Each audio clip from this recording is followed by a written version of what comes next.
The NBA on NBC is brought to you by Miller Lite, who reminds you that a Miller time can be anything you want as long as it feels good. By Chevrolet Trucks, the most dependable, longest-lasting trucks on the road. And by Reebok, creating possibilities one athlete at a time.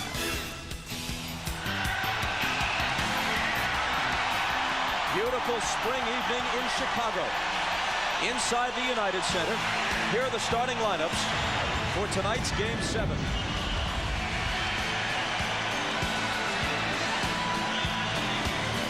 Reggie Miller held under double figures for the first time in the playoffs in Game 6, but of course he virtually won Games 3 and 4 for the Pacers. Chris Mullin had 18 points here in Game 2 on 6 of 10.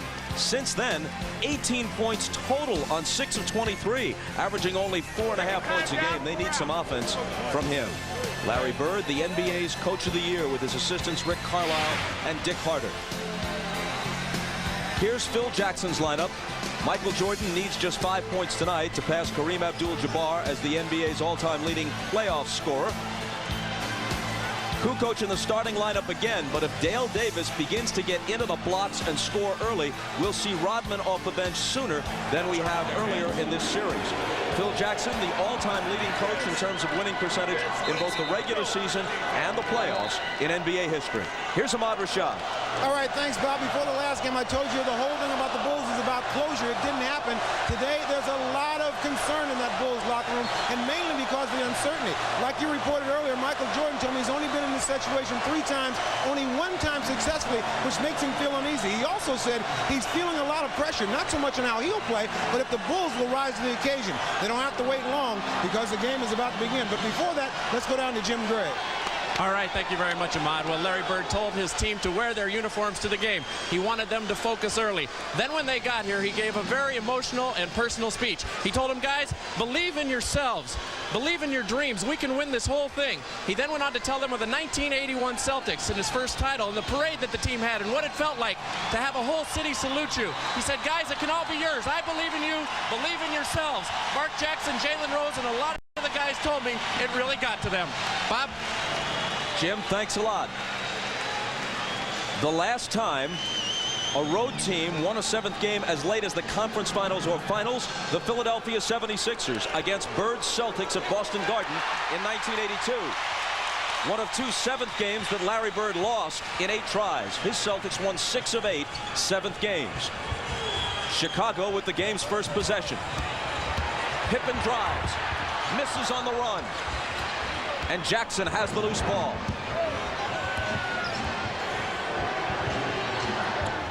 Look for the Bulls today to put more ball pressure on. They thought their ball pressure was very weak in Game 6. Miller lobs to Smits. He finds Dale Davis, who gets inside for the dunk. And that's where Indiana will attack right away with Smits and Davis. That's just the way Game 6 began, with Dale Davis getting position inside and slamming one home. He ended with a playoff career high of 19. Kukoc ties it, plus a foul.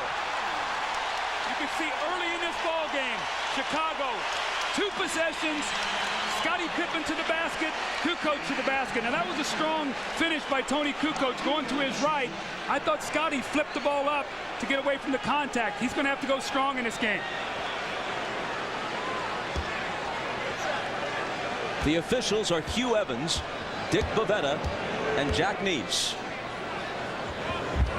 3-2 Chicago. Remember now, Bob, Tony Kukoc is a much more effective player when he gets off early on the offense.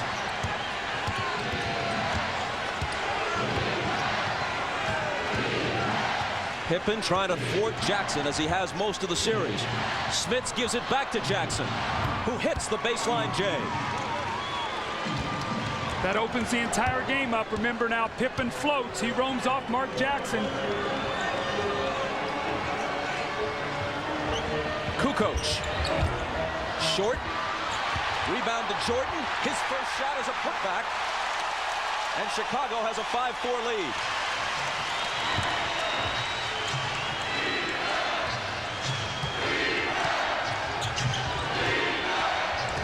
Jackson into the lane for Smits.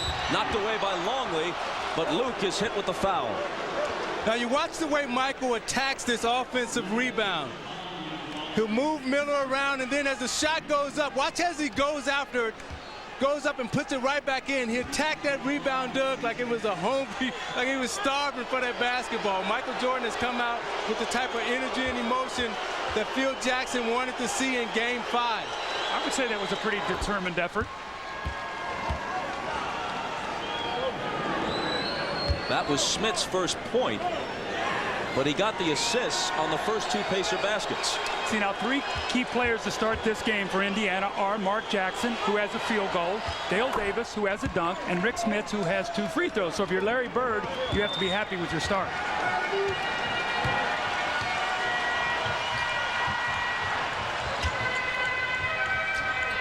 Mullen on Pippen. Michael with his back to the basket, guarded by Miller. Spins into the lane and misses the jumper. The rebound to Smits. His outlet is to Jackson.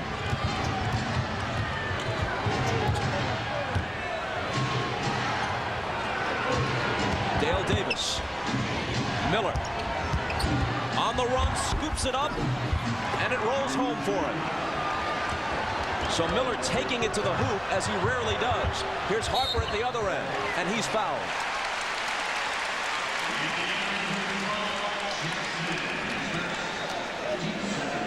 The Pacers have a lot of Game 7 experience. What they don't have is finals experience. Only little-used reserve Mark West has ever played in an NBA final. That was in '93 as a member of the Phoenix Suns. Bob, one of the things I've seen here early by Indiana, I thought in Game 5 they came in expecting the Bulls to hit them hard. They got on their heels, never recovered. They've come in the aggressive attack mode in Game 7, which is very smart. Don't wait for the flurry. Don't wait to get behind. You be the attack man.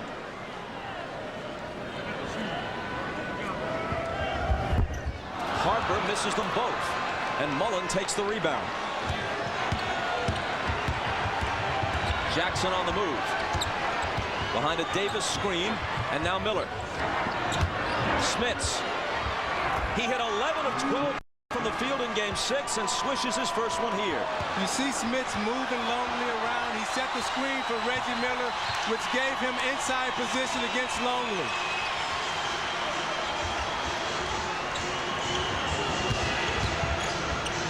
Kukoc with room. Rebound to Jackson.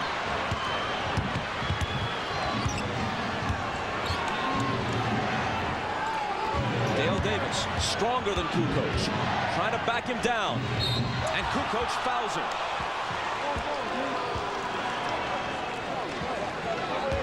Now you watch the screener who sets the pick always gets the shot. Look at the position that he was able to establish because he set the screen. He spinned off of Longley's body and shot the turnaround baseline J. But Rick Smith's effective screening, Doug, that frees him up inside so he can come out and have big nights.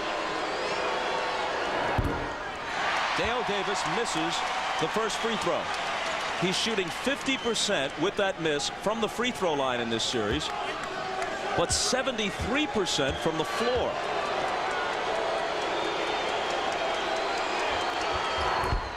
Misses them both. Bob, remember now how crucial free throws are in big, tight playoff games. And Indiana in the playoffs has really been shooting them exceptionally well, other than Game 6. And other than Dale Davis, a sub 50% free throw shooter for the year. Up and under by Jordan, but can't hit it off the glass.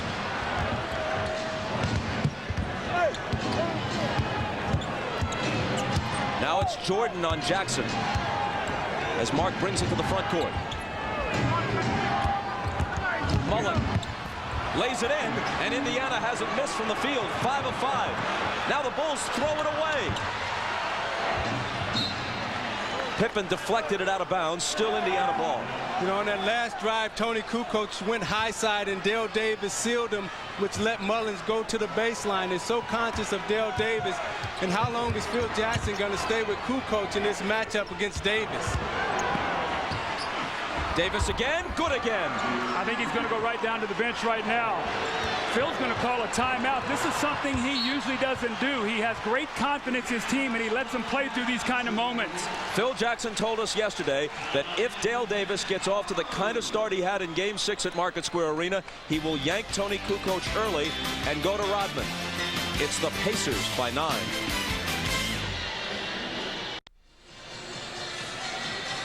Dale Davis appears to be getting off to a big start. Just what Phil Jackson told us yesterday that he feared in Game 7. I can't let Davis get 19 points or stand by and let Davis get 19 points in the post. A guy that, you know, might not score 19 in 3 or 4 games. I don't want to insult maybe 2 or 3 games. I mean, that's a grand total for him, especially when they're struggling. So we're going to have to do something about it. If Tony can't get a hold of him right away, I'm not going to stay long with that matchup. He has left Kukoc in, at least for the time being. Davis is averaging just under 9 points a game in the playoffs overall. He has 2 baskets here, was fouled another time, and missed the 2 free throws. After the timeout, it's Jordan. Miller has the assignment on him. He gets around him and lays it in. No basket. No basket, says Hugh Evans. Foul before the shot. Out of that timeout, you could see Chicago came with a screen roll off Smits, trying to get him involved. And Michael's so determined on this play. The foul before the shot. Jordan slipping a bit, regaining his footing. The shot swatted away by Dale Davis, and cleanly. Michael recovers it. This is what you don't want if you're Chicago. Michael expending so much energy early in this game trying to get his shot. And Dick Bavetta stops play. Chris Mullen picks up his first.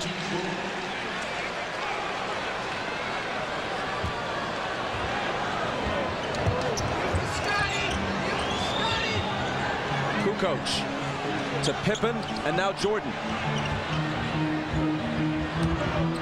The crowd seemingly stunned, rather quiet at this stage. Good pass to Harper from Jordan. I see Chicago being very tentative right now. Kukoc passed up 2 shots, and if he's going to be out on the floor, he must take those shots, or else Phil must come with Dennis Rodman to supply defense. Davis again, double team, so he gets it out to Jackson for 3.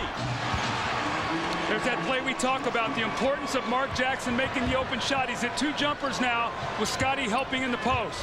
And when you have to come and double team Dale Davis, you're into an area you don't want to be in. Longley can't control it. Mullen has it. Jackson pushes it up the floor, cut off by Harper.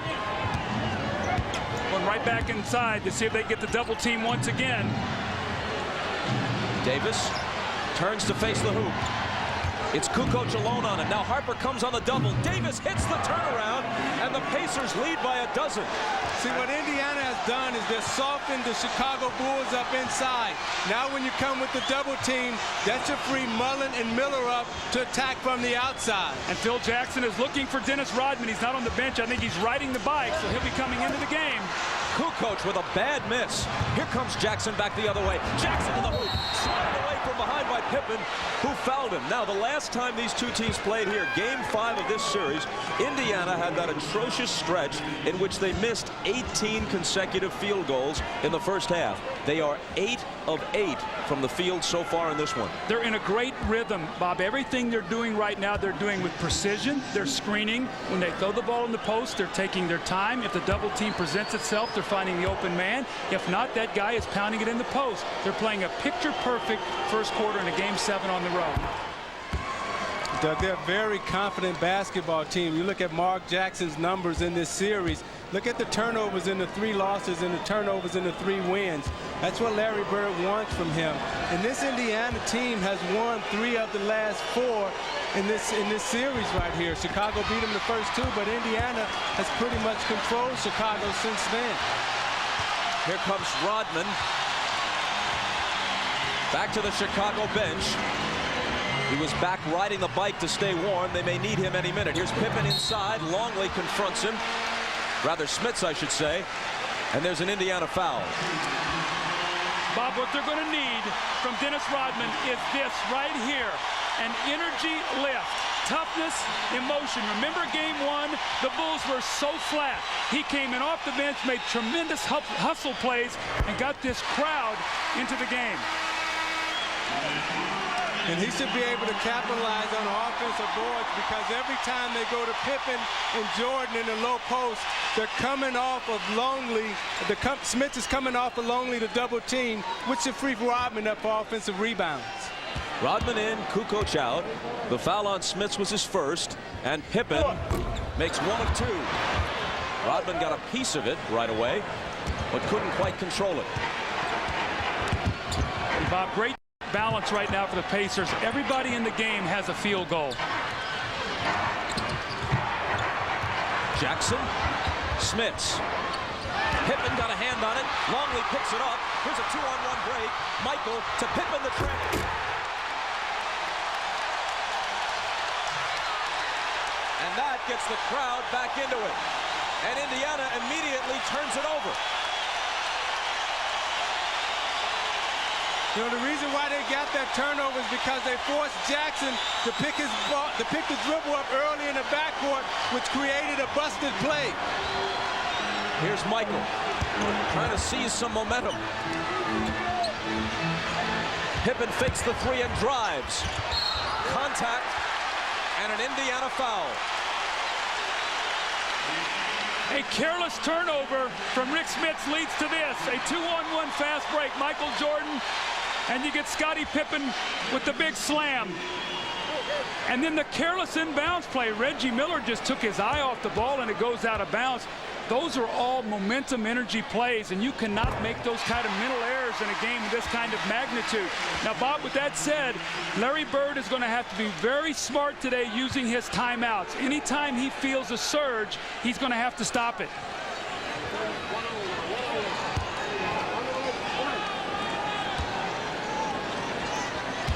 Antonio Davis comes in for the first time. Again, Pippen makes one of two. Mullins saves it in. Indiana's lead is 9.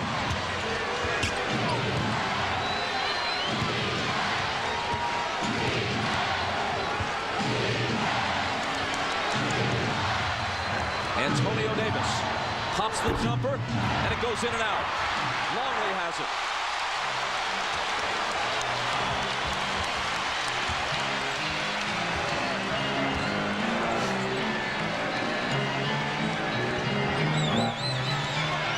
Jordan with Miller on it. They clear it out for him. The double team comes. He finds Harper, touch pass to Pippen for 3. Halfway down and it pops out. Longley. Pippen again on the drive. And a whistle.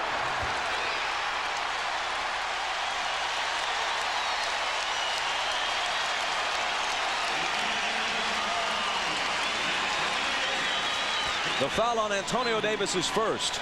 Folks, you can log on to MSNBCSports.com as NBA Showtime extends its coverage to the internet. Click on video features and get the inside stories from NBC Sports commentators. Plus, check out Bill Walton's team-by-team preview of next month's NBA draft. It's all at MSNBCSports.com. This is very important. Scottie Pippen has missed a couple free throws early in this game. That starts playing on your mind. And if he's going to take that ball inside and get fouled, then he's going to have to convert it to free throw line, because we know Indiana is not going to give any layups. And you see the fact that Dennis Rodman has had on this game already. As soon as he entered into the game, the energy in the building picked up. The energy of his teammates picked up. They started picking up full court. That's the effect of a Dennis Rodman. It's not necessarily his rebounding, but it's the intangible things that he brings to the game. Pippen is bleeding, we're told, from somewhere. We can't see it from our vantage point. You know what happened? He wears that little pad on his left arm, and he was cut on his right arm in that drive, and I saw him. He took the pad off, and he put it over on his right arm to cover it up. Because he wanted to remain in the game. Yes. But temporarily he has to go out, and Kukoc comes back in. What was a 13-point Pacer lead a moment ago is now 7. Now that's a big momentum stopper for Chicago, because now that puts Jordan on Jackson And and Indiana now should be able to go inside to Davis. They lose it. Kukoc to Jordan.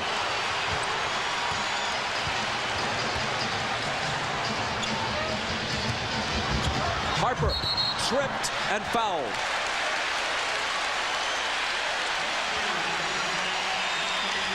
Two quick ones on Antonio Davis.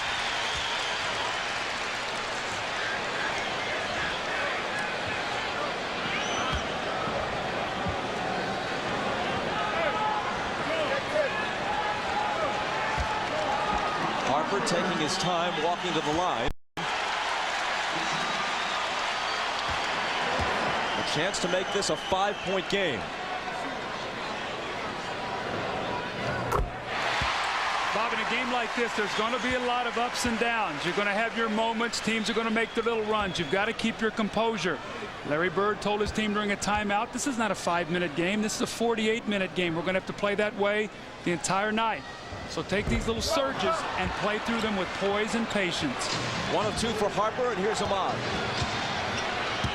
All right, Bob, Scotty did have a cut on his arm and they had blood on his shorts. The reason he left the court was to go and change shorts, and he's now back and prepared to go back in. Bob? Miller misses off the baseline. Antonio Davis gives them a fresh 24. And it's Davis with the left hand.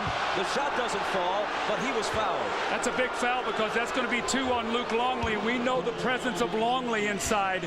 The Bulls get very small when they go to their bench. Now, who's Phil Jackson going to go to? Is he going to stay small with Kukoc and Rodman, or is he going to go with Winnington? It looks like he's going to bring Pippen in, stay with a smaller team, and either put Rodman or Kukoc on one of their bigger players, and they'll try to front them inside. Meanwhile, Mullen has gone out for the Pacers, and Derek McKee, the veteran, wearing number 9, is in. We're also told that Mullen had blood on his jersey, although I guess it could have gotten there from brushing up against Scotty.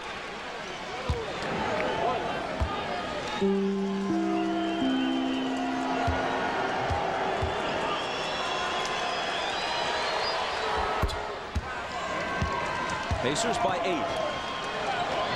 Now, Chicago has a very fast team out on the floor, and what Indiana must do to negate that speed is to put a body on Kukoc, Rodman, and Jordan. Here's Michael. It's McKee on him now. Miller comes over on the double team. Scotty with the floater. I think they're going to have to make Pippen make a jump shot. They're running at him, and he's beating them and getting into the lane. Close out on him, make him hit a couple shots before you honor his drive that much. And the Bulls have cut it to 6. Dale Davis against Kukoc once again. 3 seconds to shoot, and Miller slices through, takes the pass, and hits the reverse. There's a great read by Reggie Miller coming from the weak side. He saw Davis was in trouble, came to a free spot so Davis could see him and make the pass. Boy, Pippen really wants the ball inside against Miller. And he gets it, but can't convert. Rodman has the follow pop out on him. Inside 2 minutes now in this first quarter, and Michael Jordan has only 2 points, and that came on a rebound and a putback.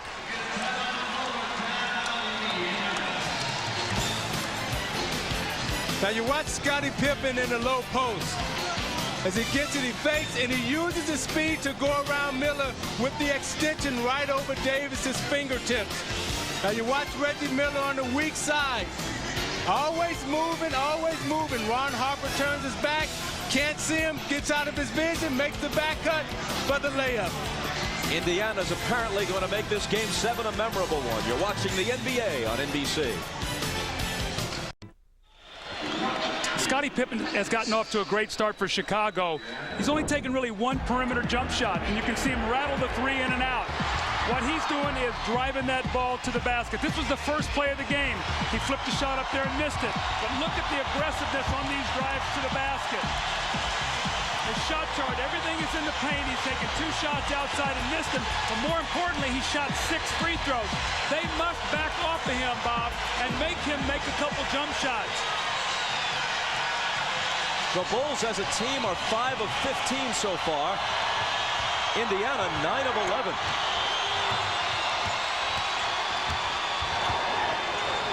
Miller fakes the three on Jordan. Bounces it into Dale Davis, working against Rodman. Now it's Jackson.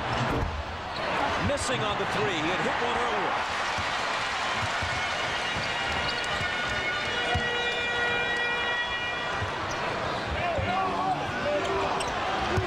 Miller trying to contend with Jordan.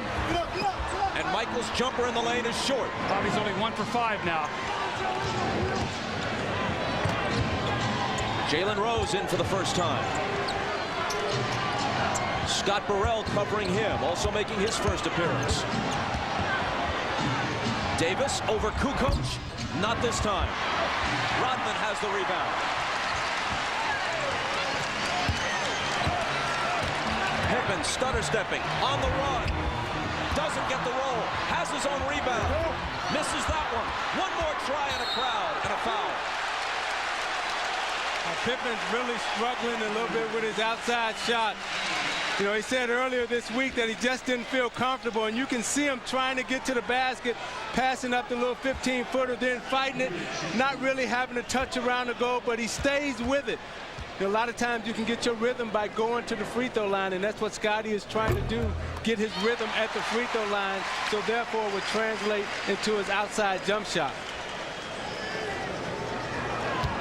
The foul was on Derek McKee, his first.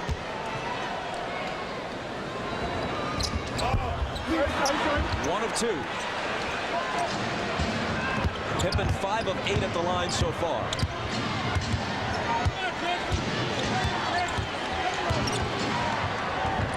Miller for 3. He felt it, caught it, tough turn the opposite way, and it was clean. Right now, Bob, Reggie Miller's in a great shooting rhythm. He started out this game 3 for 4, and he was looking for that shot all the way. 10-point lead again.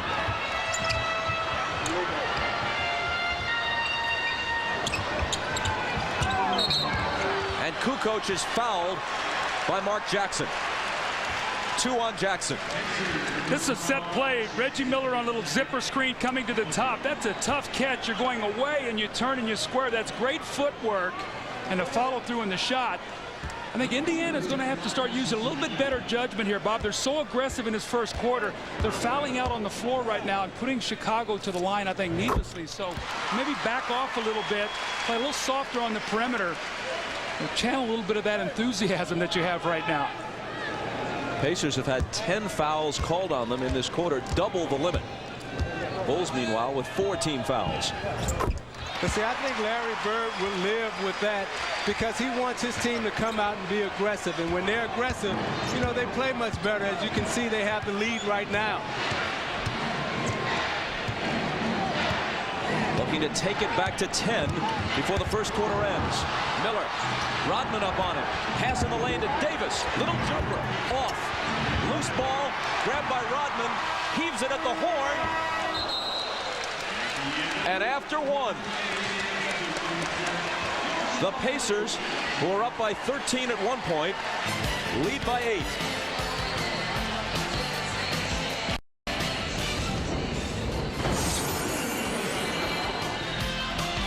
This is the NBA on NBC.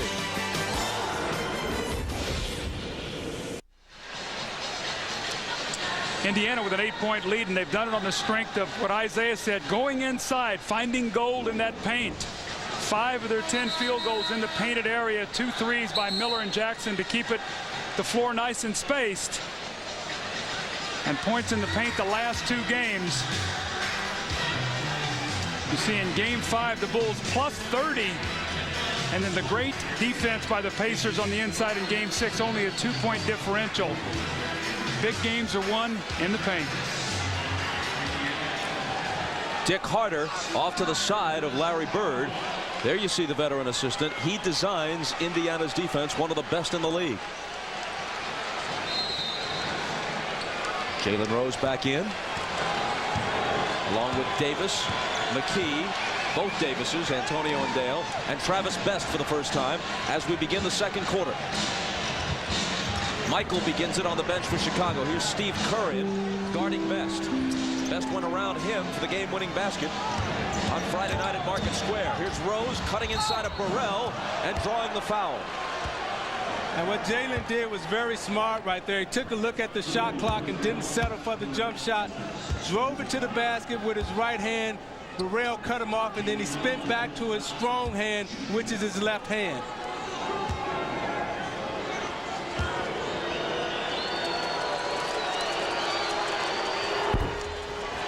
Can't hit the first one. In the games they have won, he's made a major contribution each time. Not so in the 3 defeats. Of course, one of those 3 defeats, he was suspended and not in uniform, not even permitted to be in the building for Game 5. He's a tough matchup for Chicago. They really have no one that can guard him because Pippen is spending his time on Jackson and Best, and Jordan is spending his time on Miller. So that frees up Rose to kind of roam around. And while nobody stops Michael, Rose does a pretty good job on him trying to contain him. Here's Kukoc, 5 on the 24. He lets it go and misses it badly. Rebound flat-footed to the 5'11" Travis Best.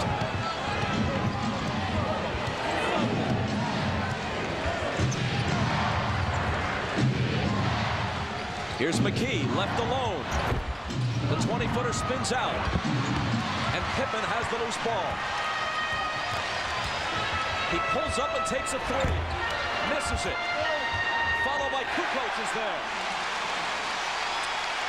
The Bulls, this is a very important time, Bob, right now with Michael Jordan resting. They've got to stay close or close this gap a little bit. He needs a breather as hard as he worked in that first quarter. He played all 12 minutes.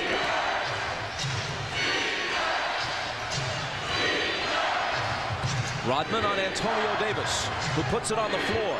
5 seconds to shoot. Travis Best got to create something against Kerr. Jumper over him. He was fouled, it appeared. Or was it a 24-second violation? Shot clock violation.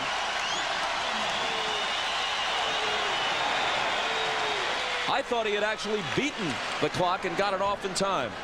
What's happened to the last 3 possessions for Indiana, they've gotten very slow in their offense. Too much dribbling, not enough movement. The Bulls have locked in, forced a couple bad shots.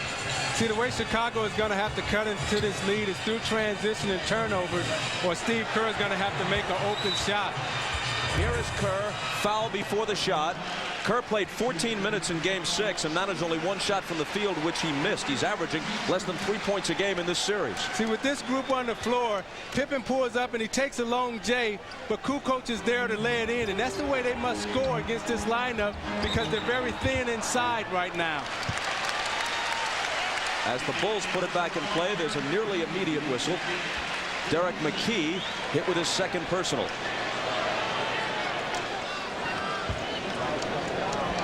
Jordan's still a spectator with 10 minutes to play in the half, and his team down 7. Pippen against McKee. Double pump in the lane, and it comes up short. Scotty has now missed his last 5 shots.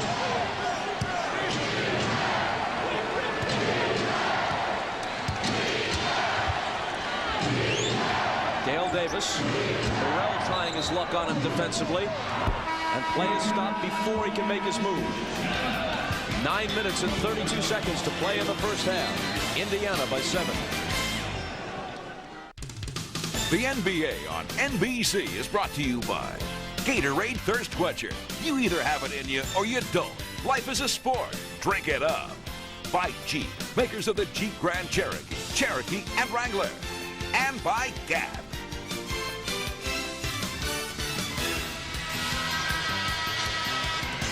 Did you know, folks, that this year Goodyear is celebrating its 100th anniversary? And this is the view from Stars and Stripes, piloted by Richard Daniels. Bob, you look at the field goal shooting to start this game. The Bulls are only 6 of 23, but they have 7 more shots because they have 8 to 3 on the offensive boards. Indiana's shooting 10 for 16, 63%. That's what I was talking about in the opening. They almost have to play a perfect game. With all this, they're only up 7 points right now. Michael comes back in after sitting out the first 2:28 of this second quarter. Miller is for the moment on the Pacer bench.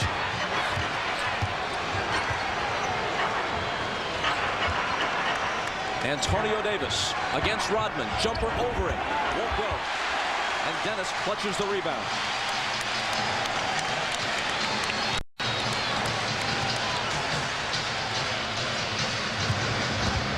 Coach out to Jordan. Puts it on the floor against McKee. And the fadeaway is good. Only his second field goal. Well, you see the floor is spread out right now because of Butler is in the basketball game. He's a good three-point shooter. You got Kerr in there. You got Kukoc. So therefore, the penetration lanes are open for Jordan now. Best open for three. In and out. Jordan back the other way. It's Kerr. His three is there.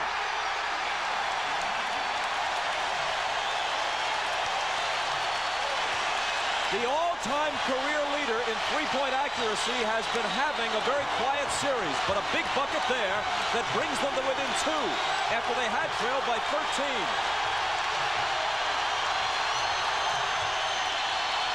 Antonio Davis surrounded, and his pass picked off by Kerr. Here comes the crowd, and here come the Bulls. Looking to tie. Michael missed it. And it's out of bounds to the Bulls.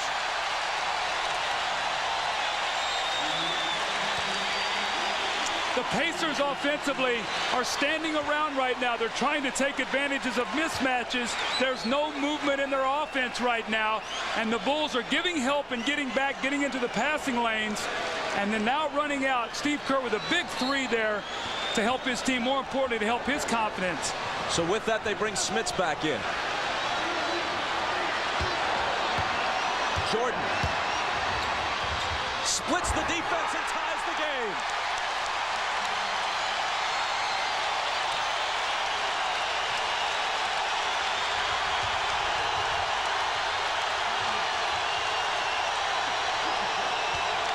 It's Smits. Kerr has it.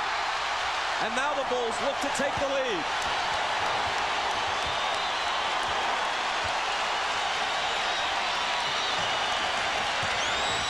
Kerr around the screen set by Longley.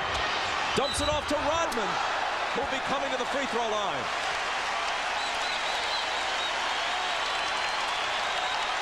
Now you ask why the floor is so spread right now, because they have shooters. Look at the spacing.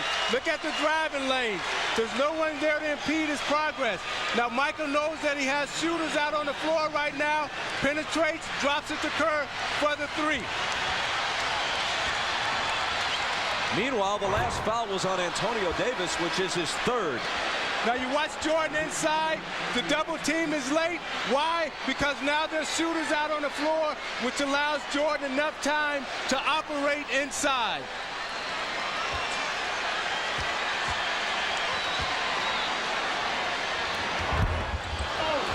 Rodman can't hit either free throw.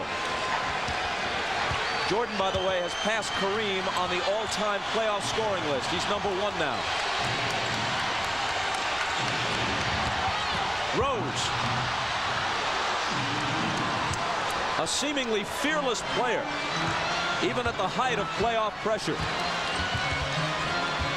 Michael poked away from behind and out of bounds. The Bulls retain it.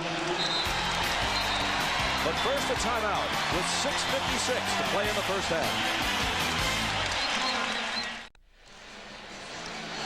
That confirms what we told you a moment ago. Michael Jordan is now the all-time leading postseason scorer. Well, Bob, after a slow first quarter for Michael Jordan, where he's working so hard, he comes back in after a rest, and he's got his legs now. The nice drive and the shot over McKee, the fast break pass out to Steve Kerr, and then with all the shooters on the floor, the hesitance to double team and the layup. Michael Jordan comes in after a rest, a 7-2 run by the Bulls to get them back. In this game, they trail now by only 2 points.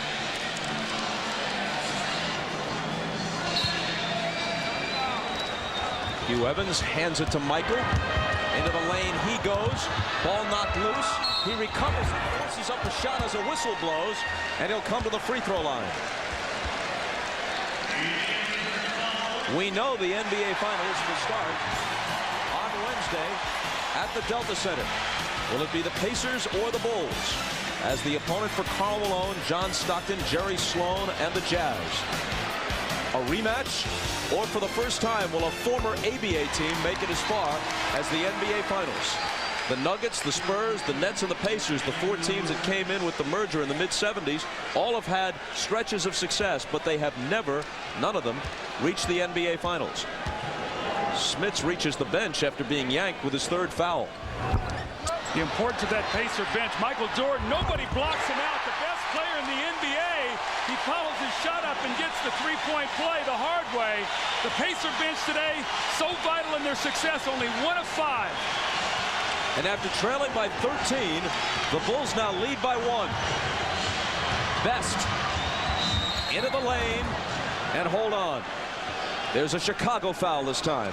Now, Isaiah, you know, when a guy shoots a free throw, somebody's supposed to block him out. The Pacers, nobody blocks him out. You see Best and Miller in no man's land. Somebody's got to block out Michael Jordan. You give him an easy one. Yeah, and with Smits on the bench right now and Antonio Davis, he has 3 fouls also, so they have to come with a smaller Rakeem. Look for them, look for Indiana right now to try to get Miller off with some easy baskets off screens. Foul on Rodman was his first. Best to the hoop. Chicago doesn't have anybody quick enough, really, to contend with him. He's like a water bug out there. You can see Larry Bird's philosophy. Our bench might not be performing well right now, but we think in the end it's going to help us win by being fresh. Jordan. No look pass to Longley, and getting a piece of it was Dale Davis. Bushler comes up with it for Chicago. Davis's 2nd block of this first half. And an offensive foul against the Bulls. Yeah, they called Jordan underneath. He threw Reggie Miller away. He went to make a cut, and then he grabbed him and just shoved him out of the way. You watch him go up to fake a cut, and as he goes to fake the cut, he just throws Miller out of the way. And Jordan picks up his first. And Miller is very good at feeling pressure and reacting and forcing the official to call a foul. Best was fouled as he released the pass. Isaiah, the last possession, Chicago took a shot, and I looked up, and Jalen Rose was leaking out to the half-court line, as was Reggie Miller. All 5 Bulls were on the board. You got to have 5 guys rebounding. The Bulls are getting second shots. You can't worry about running right now. Yeah, especially when you're trying to win on the road. You got to pick up all the loose balls. Best misses, and the rebound comes to Bushler. Foul a moment ago was Kerr's first.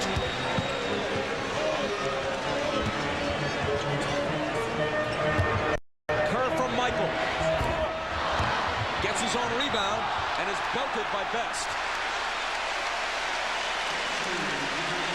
You know, Bushler hasn't scored a basket in this game. However, his energy on defense and offense has uplifted this Chicago Bulls team.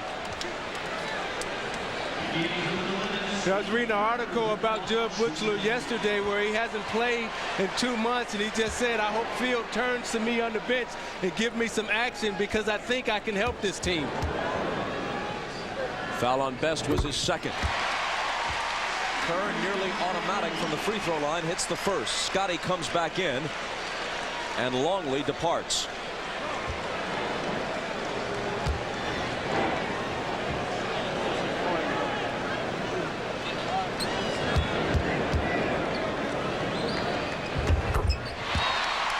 Them both. See, I like what Phil Jackson has done. He's bought time from his bench. He didn't look to him in the first 5 or 6 games, but now he's bought time. Best misses a 3, and Bushler has the rebound. Jordan to the hoop, then dishes it out to Pippen. Cross-court Kerr, open 3. Got it!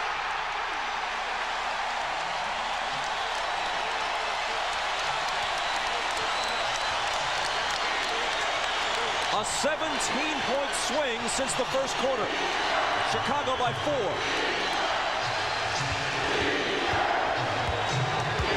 McKee spinning around Pippen. Nice move. No basket. Foul before the shot, says Dick Bavetta. Now you watch Dennis Rodman, who sets an open court screen on Reggie Miller so Jordan can drive off. He nails Miller.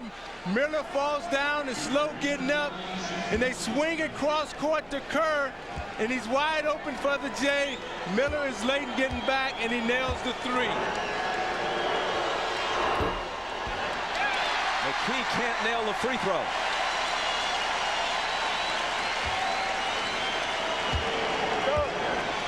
The Pacers have been so concerned all series long with giving Steve Kerr nothing.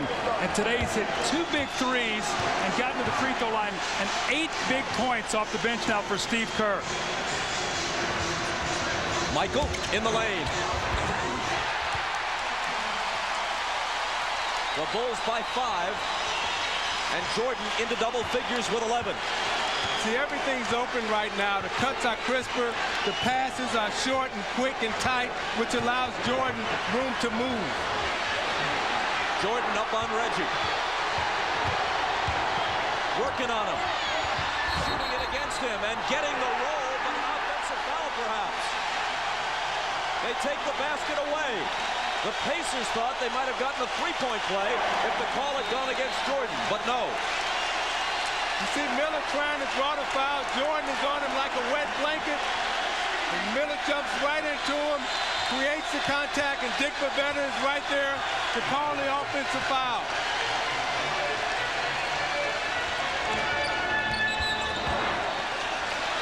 And Jordan is pushed. So you watch Jordan right here. What the rest has done for him, as Doug pointed out, is that the bench has come in and allowed him to get his legs back. You see the floor is so spread out now because they have shooters. So all you need is an easy pick inside, and now he's only going against 2 defenders inside. If Dale Davis comes to help, he can dump it off to Rodman. You know, I think what also has happened, Isaiah, is that what Ahmad talked about before the game, Michael was saying, who's going to come through and play for us today? And I think what Steve Kerr has done off the bench and some of these bench players has given Michael a better feeling of what's going on today. Judd Bushler, too. The foul on Jalen Rose of the Pacers was his first. Both teams are over the limit. And when you're the leader of your team in a Game 7 situation and you stand up and say, hey, we're going to win this game, that takes the pressure off of everyone on the bench and allows them to have confidence to come out and perform. Jalen Rose against Bushler. Pippen comes over to help, and Rose is denied. Jordan only 2 points in the first quarter, 11 here in the second. And Pippen travels as the Pacers get the ball back.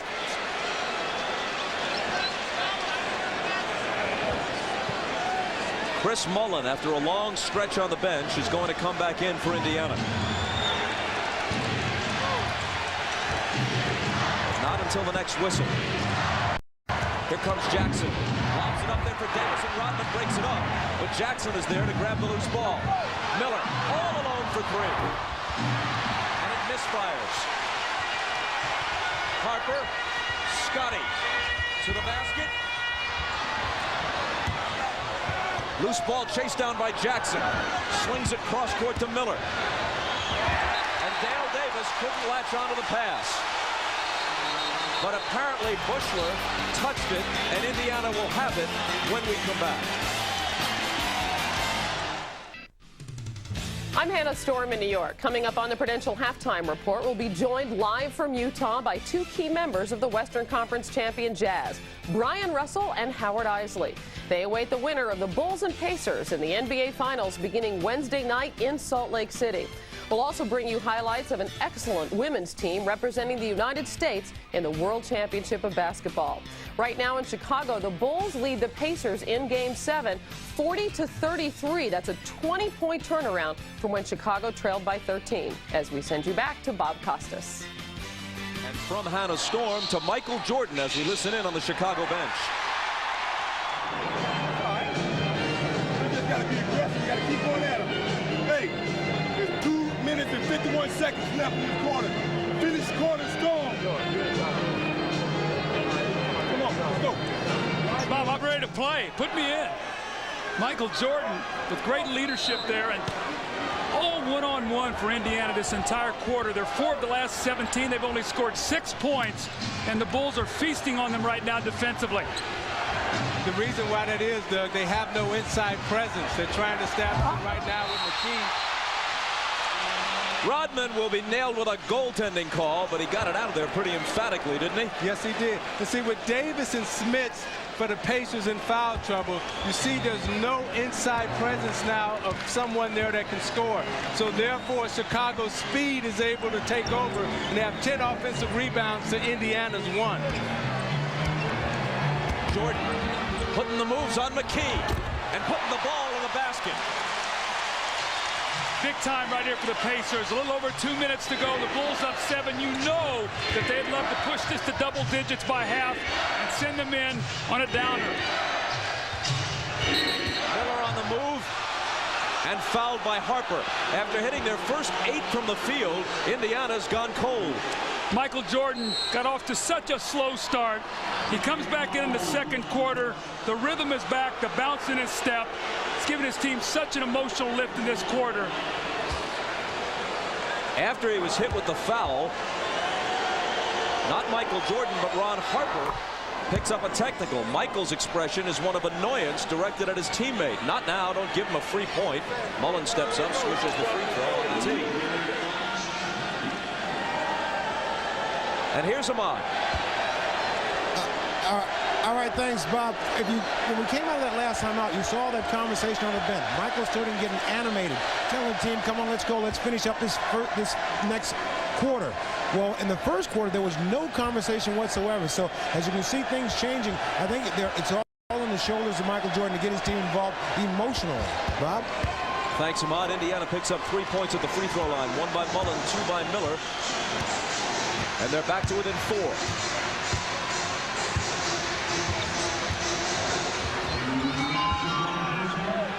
Jordan, McKee on him, Mullen on the double team. See, without Steve Kerr in the game, they could double team, and they don't have an extra shooter out on the floor. Pippen's 3 is off. Harper has it knocked away. Rodman recovers it and goes to the hoop.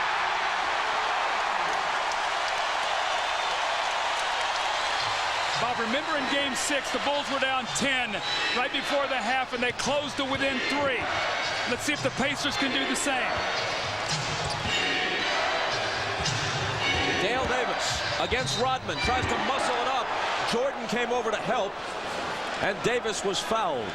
Now, the 2 players who are responsible right now for this rush of energy and emotion is Rodman and Judd Buechler. You look at Buechler knock the ball away from Rodman, from Jackson. Rodman is right there for the easy layup. Energy and emotion, as Ahmad talked about, what Jordan wanted in the huddle, Rodman and Buechler has come out and given him that. Rodman hit with his second foul. But Davis isn't even close on his first free throw. Buechler goes out to a round of applause from the Chicago fans. He really did a job while he was in there. And Kukoc comes back in. And has no points to show for it. Those intangible things you do to help your team win, Bob. It's what's known as playing a good floor game. 1 of 2 for Davis.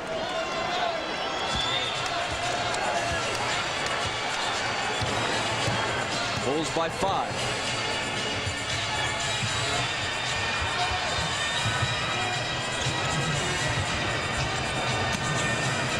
Jordan with McKee on him. Michael into the lane. The follow. That doesn't drop, but then Pippen is there finally for the tip. Indiana has got to get on the boards. Remember we talked about in our open the offensive rebounds. The Bulls were 24-9 in Game 6 and lost. Today, that is the difference in the game right now because it's giving them multiple shots even when they're not shooting well. The ball is kicked out and the Pacers will have it. So you see Larry Bird sitting there, and he's just trying to weather the storm because he knows that with no Antonio Davis and no Rick Smits, they really have no inside presence, and he's just trying to hang on right now. Jordan's on Jackson.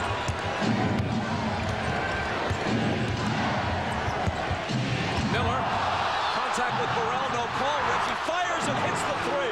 That was a huge no call because Reggie loves that move where he turns and tries to sweep the ball through you. That's a 3-point play. Cuts the lead to 4. Jordan on the move. Left hand. No. Rodman has it. Jordan can't hold on. Pacers will have a chance now as the game clock barely overlaps the shot clock. to cut this to 2 or maybe 1 if they hit a 3. Reggie for 3 again. Good again. A 1-point game, just under 10 seconds. I'm running at Michael Jordan right now. Get it out of his hands. Michael against McKee. Finds Burrell, and Burrell with a huge hoop that beats the horn.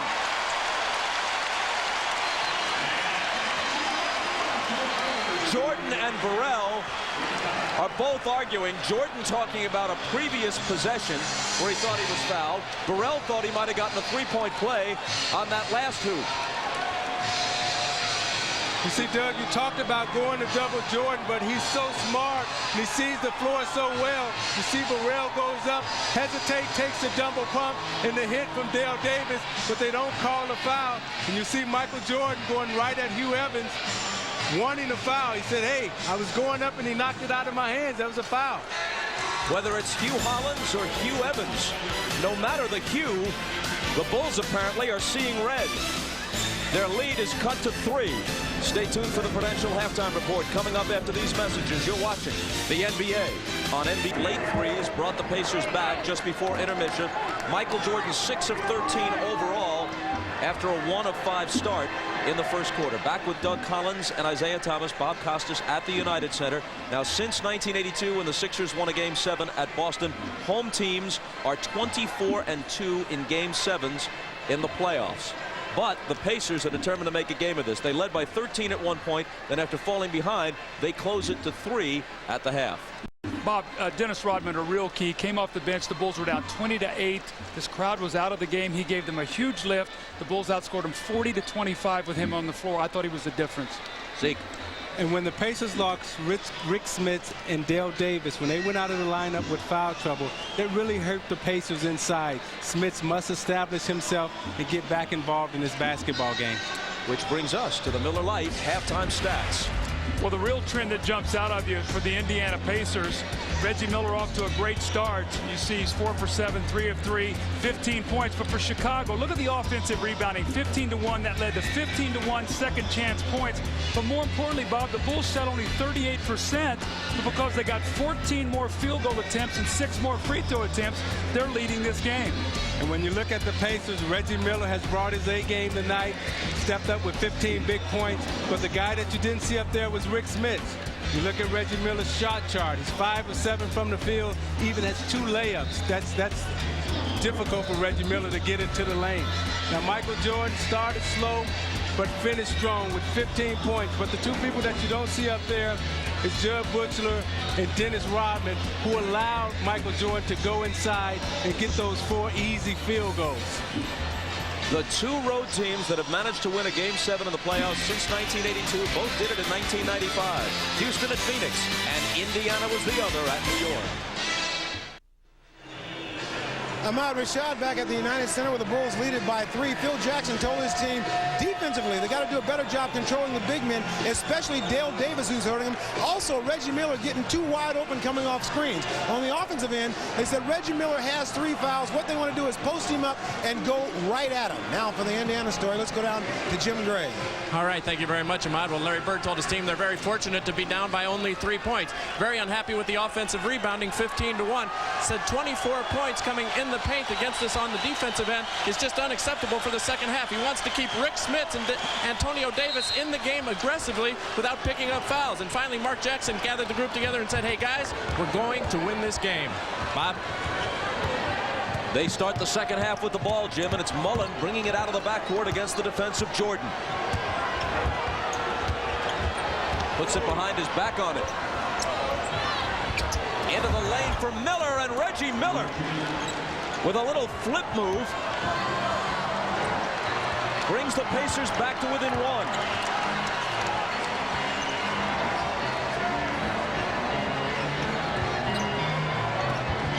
Jordan with Miller on it. Now around Smits. It comes up short. He gets his own rebound. He tries again, and this time gets the result he's looking for. Jordan has 17. That's a bad sign. Your coach talks to you about the importance of rebounding. You come out and give up a second shot on your first possession. Miller has 17 for Indiana. He lobs it to Smits. Smits finds Dale Davis. And there's a Chicago foul. Well, Michael Jordan's going to spin in the lane, and you get people giving help, and you lose track of blockouts. But as I said before, your guards must come back and rebound. One of the things with the Pistons, you and Vinny and Joe rebounded. You came back, and that helps your big people to be a good rebounding team. Jordan picks up his second foul, but if you're going to foul somebody, it might as well be Dale Davis, who with that miss is 1 of 5 at the stripe tonight. And Doug, what Indiana has to be very conscious of right here is they must stay in the game the third quarter, because Chicago has dominated this series in the third quarter, outscoring Indiana 157 to 130 points thus far. Davis doesn't make Chicago pay. Mullen collides with Kukoc. They let the contact go. Harper on the move, stumbling a bit. Kukoc hits from the head of the key. Well, Rick Smith only almost picked up his 4th personal foul against Ron Harper. That would have been deadly right there.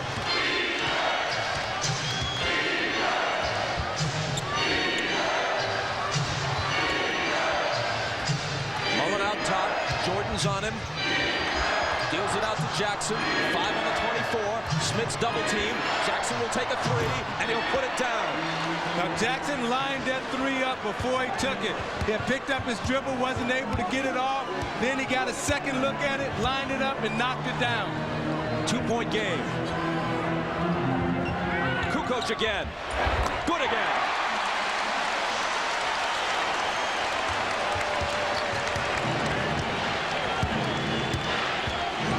Jackson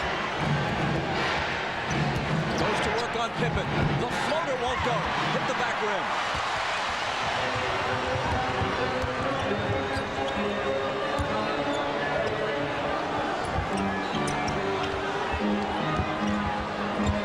Longley gets inside Smits, and Mullen, trying to help, fouls him.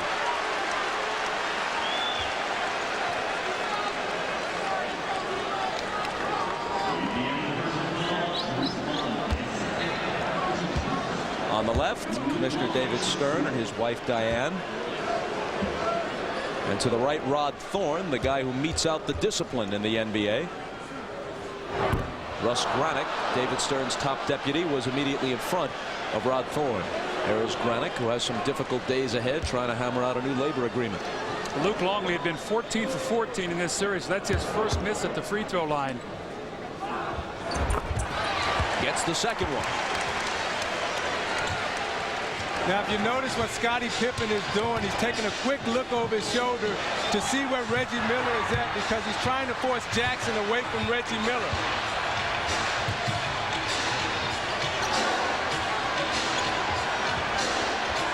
Reggie to Mullen. Mullen into the lane. And got the roll. So Mullen, who had given them virtually nothing since game 2 offensively, has 5 points so far. It was a nice curl by Mullins off the screen. He doesn't have the foot speed, but he was able to get Pippen on his hip and able to extend away from him so Pippen couldn't block the shot. Kukoc, 3 in a row, and that was a 3. Great start here in the third quarter. With Rodman coming off the bench, now Kukoc with a great third quarter. 7 quick points. Mullen has room and has the hoop.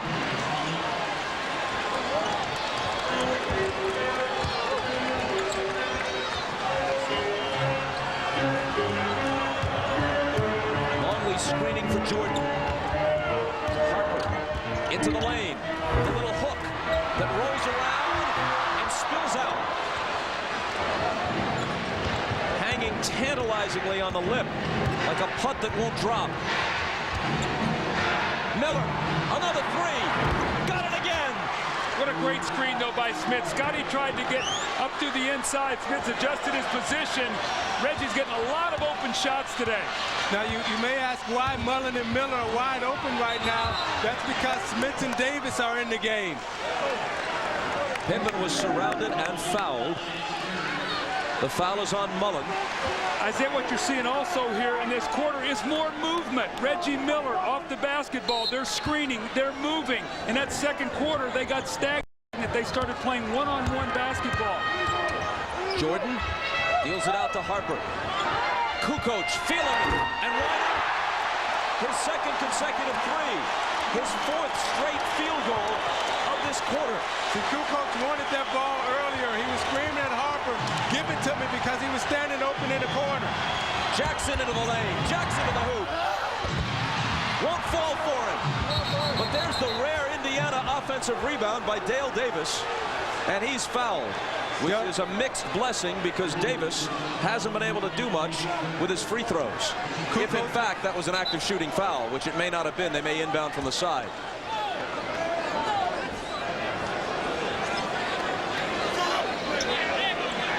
Longley hit with his third. Miller with the left hand. Doesn't get the bounce this time. Here comes Kukoc, who's been all over this third period, that time with a rebound. Jordan sees Mullen on him, immediately drives to the hoop. Smits comes over with the help.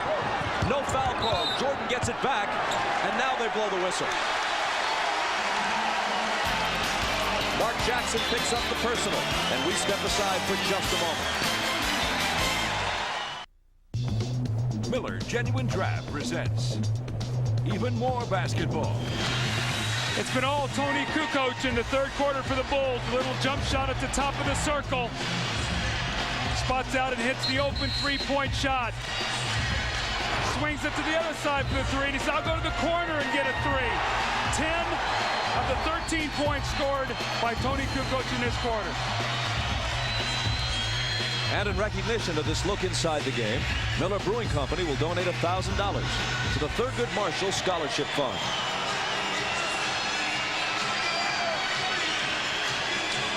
Bob, he becomes so vital to their attack.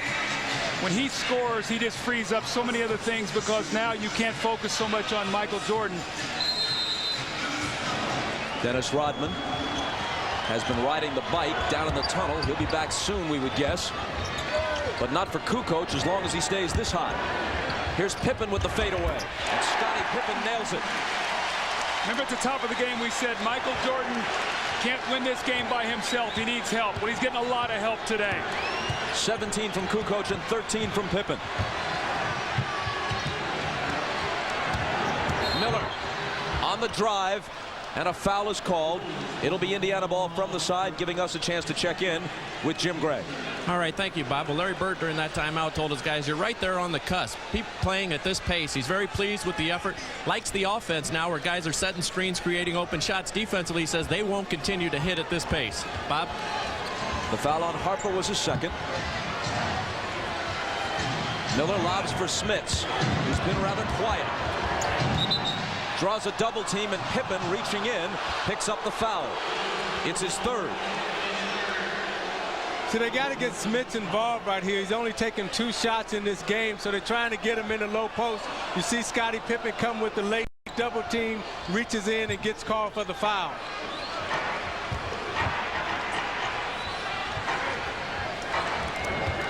Mullen, head of the key, pops it. Loose ball battle, Longley claims it.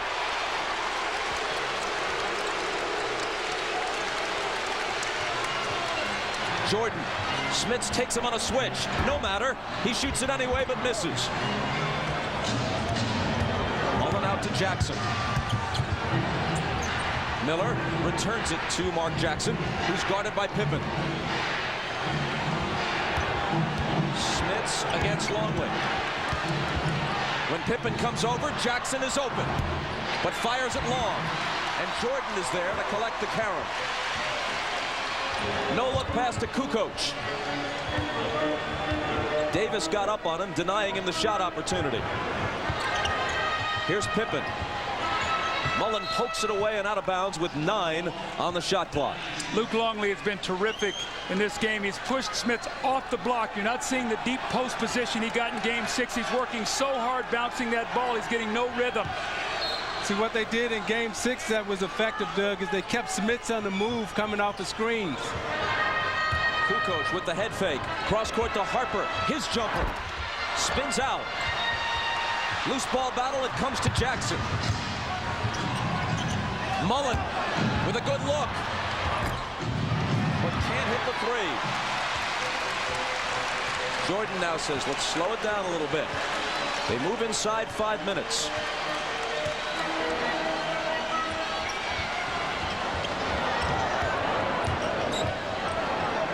Michael double teamed, returns it to Scotty. Now it's Kukoc into the lane and to the hoop, and he's fouled. Rodman's going to check in. Let's see for who. Kukoc has free throws to shoot. Harper is the guy who's pulled from the lineup as Rodman comes in. See, the Bulls have really gone big on the perimeter now. Kukoc actually playing at a guard with Scotty and Michael. Kukoc cans the first one. Next weekend, coverage of the French Open from Roland Garros continues on NBC. Friday, coverage begins at 10 Eastern, 9 Pacific. That's correct. 10 Eastern, 9 Pacific with the men's semifinals. Then next Saturday at 3 Eastern, it's the women's final. Next Sunday at 9 a.m. Eastern, the men's final. Then the French Open beginning Friday and continuing through Saturday and Sunday on NBC.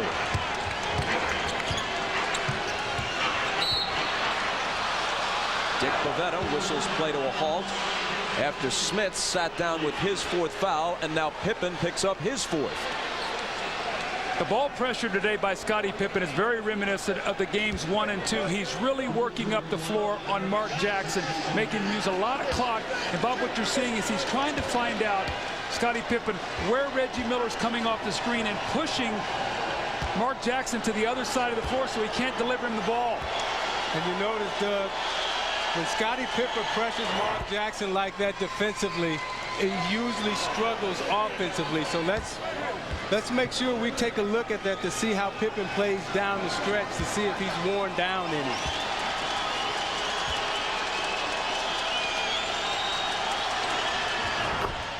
Jackson got them both.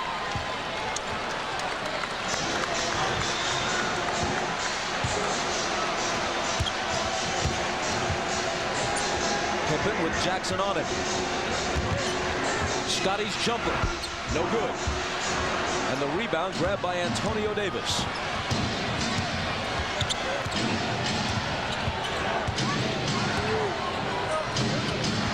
Jackson got it back from Miller. The floater is short. Antonio Davis crashing the boards. The ball out of bounds to Chicago. See, Luke Longley read Mark Jackson. He knows he likes to throw the floater to Davis coming over for the dunk. Luke Longley gave him the pump fake, gave him the up fake, made Jackson hesitate and shoot it short.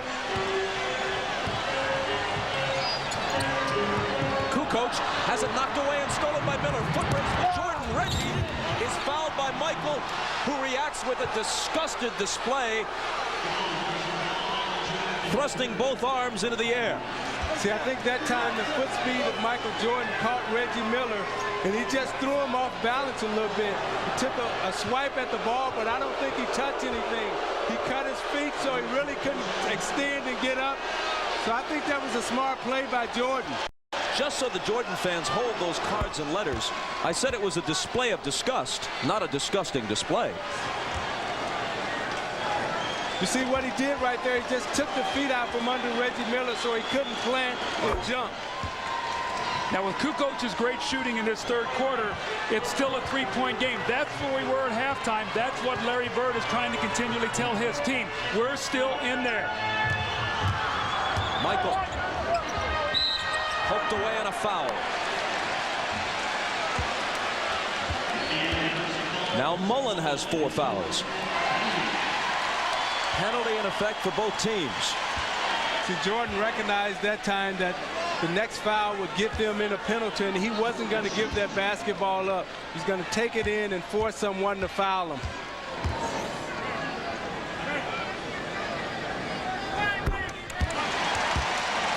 The free throw is his 18th point.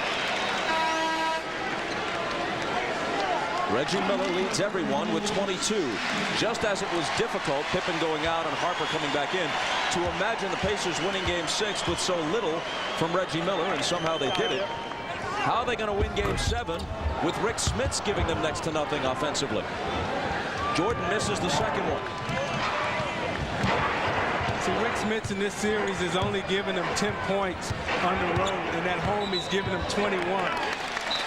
Offensive foul on Antonio Davis. He moved on the screen as Ron Harper shot through the top. Now what you're seeing, Phil Jackson, here is Scottie Pippen has 4 fouls. He's giving him a rest. He's coming with Harper. What he'd like to do is then Michael finish out the quarter, bring Scottie in for him, and let him get a rest. That's number 4 on Antonio Davis. Lots of guys moving toward trouble as the fourth quarter approaches. Jordan double teamed by Mullen and Miller and took too many steps. See, every time Jordan gets the ball in a low post, Indiana is running a defender at him from the top, forcing Jordan to have to read the double team. They can get away with Harper out there, but not with Steve Kerr. Reggie, Harper up on him. Fades away from him and misses the 3. He was determined to do something on that possession.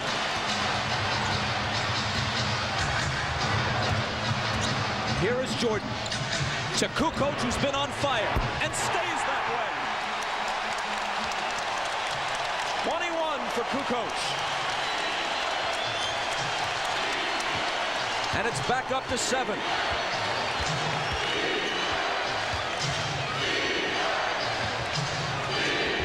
Miller's pass squirts through Mullen's hands. And the Bulls have it back. Jordan trying to split the defense, and there's an Indiana foul. It's important for Chicago to get some cushion so you can rest Michael Jordan.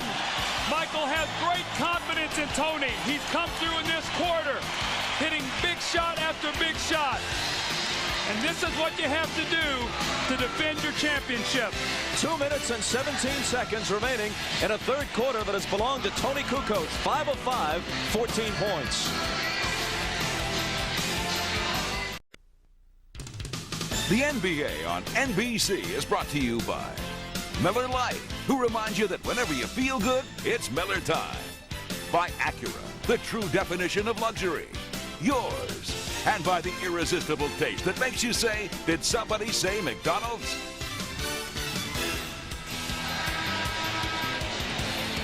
Night falling over Chicago.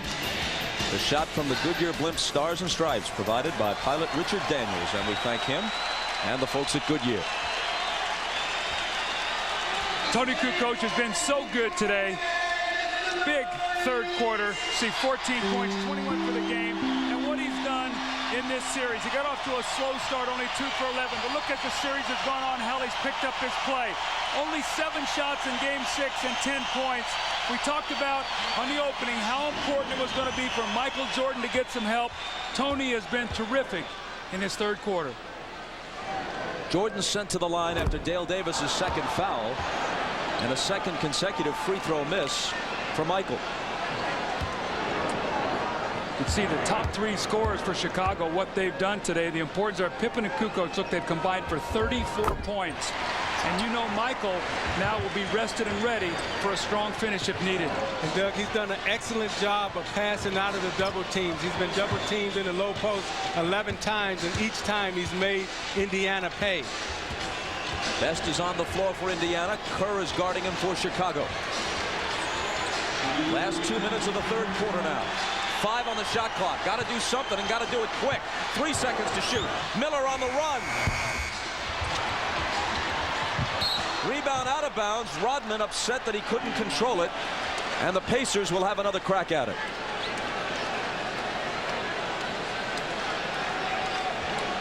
It's a very important time now. Indiana can't let this get away. Travis Best is getting caught with his dribble. Too much time being burned up off the clock. He's got to attack.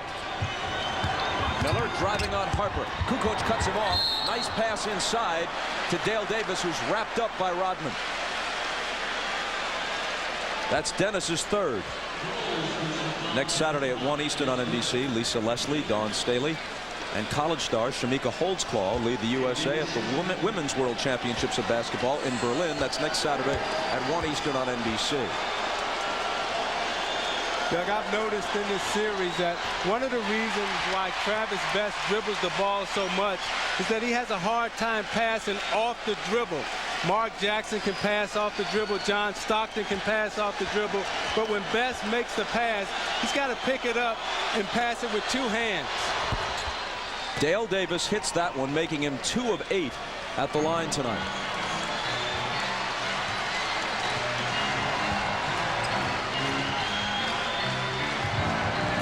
Chicago by 7 in Game 7. Jordan into the lane. Can't make it 9. Antonio Davis comes away with it. They've got a break if they push it. It's Best from Miller. And he lays it up and in, plus the foul. Tough hoop. Well, Michael took it hard to the basket on one end. Some contact and no call. And Indiana's going to counter quickly on the other. Before we watch Michael take it to the basket. The swarming defense. The Pacers come up with a loose ball. Reggie gets it to Travis Best, and we know he can finish. This is reminiscent of the finish of the third quarter he had the other night when they were down by 6 points, had a 7-0 finish to take a 1-point lead going into that fourth quarter of Game 6. He's been shooting 90+ from the free throw line in the playoffs, but missed that one, failing to complete the three-point play. Bulls by 5. Kerr to Rodman. Looking for the cutters. It's Michael. Off the back iron. Rodman grabs the rebound, but there's a push. And Rodman now has 4 fouls. They caught Rodman pushing Dale Davis in the back with 2 hands. As the shot went up, Rodman pushed Davis in the back, and the back official and Bavetta caught it underneath. They'll let you get away with the forearm, but when you take both hands and extend them, they see that, and that's an automatic foul. Both teams over the limit, but again, it's the dreaded Davis at the line. Dreaded in this situation from Indiana's perspective. And that's why.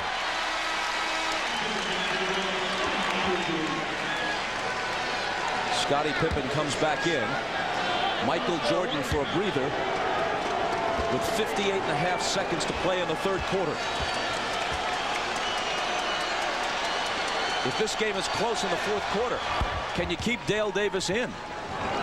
Well, I think you'll see Smits come back with Antonio Davis, but Rick Smits has been a non-factor. He's gotten in foul trouble, Bob, and they can't get him the ball in the low post where he can score. But when you have a guy you know you can foul, that you willingly foul to send to the line, it's really a liability down the stretch. Kukoc deals it back out to Harper, who has trouble controlling it. 4 seconds to shoot. Pippen will. And Dale Davis has it.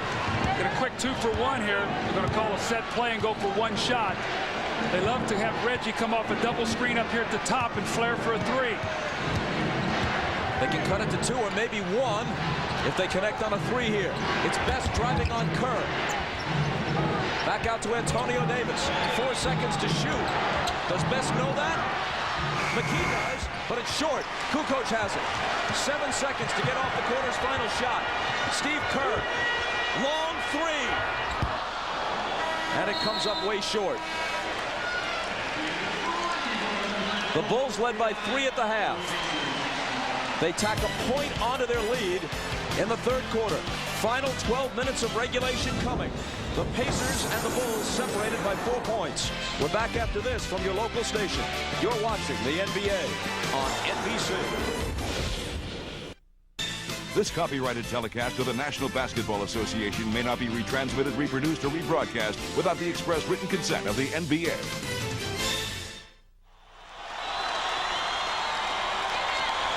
Ahmad Rashad back at the United Center. Now, the man that we're going to take a look at, his name is Gus Lett. He is Michael Jordan's confidant, his friend, and his father figure. Michael told me that since the passing of his father, Gus Lett has been the man that has stepped up into that role. Gus has been battling cancer, hasn't been out to come to any games. But tonight he came, surprised Michael for a lift, and it's a lift for Michael just to see Gus here, and hopefully it will have something to do with the outcome of the way Michael plays in this game. But whatever happens in the game, we're all happy to see Gus here at the game. Bob? Sure are, Ahmad. The fourth quarter begins with Michael Jordan still on the Chicago bench. They'll open with Longley, Kerr, Pippen, Bushler, who contributed 4 rebounds in 8 minutes in a big second quarter stint, and Rodman. Smits, Jalen Rose, Antonio Davis, Derek McKee, and Travis Best on the floor for Larry Bird. So Reggie Miller is on the bench as the fourth quarter begins. But not for long, you can bet. Longley pops out, gets the pass, misses the jumper. Antonio Davis picks it up. Pacers down by only 4. Without Tony Kukoc, where would the Bulls have been in that third quarter?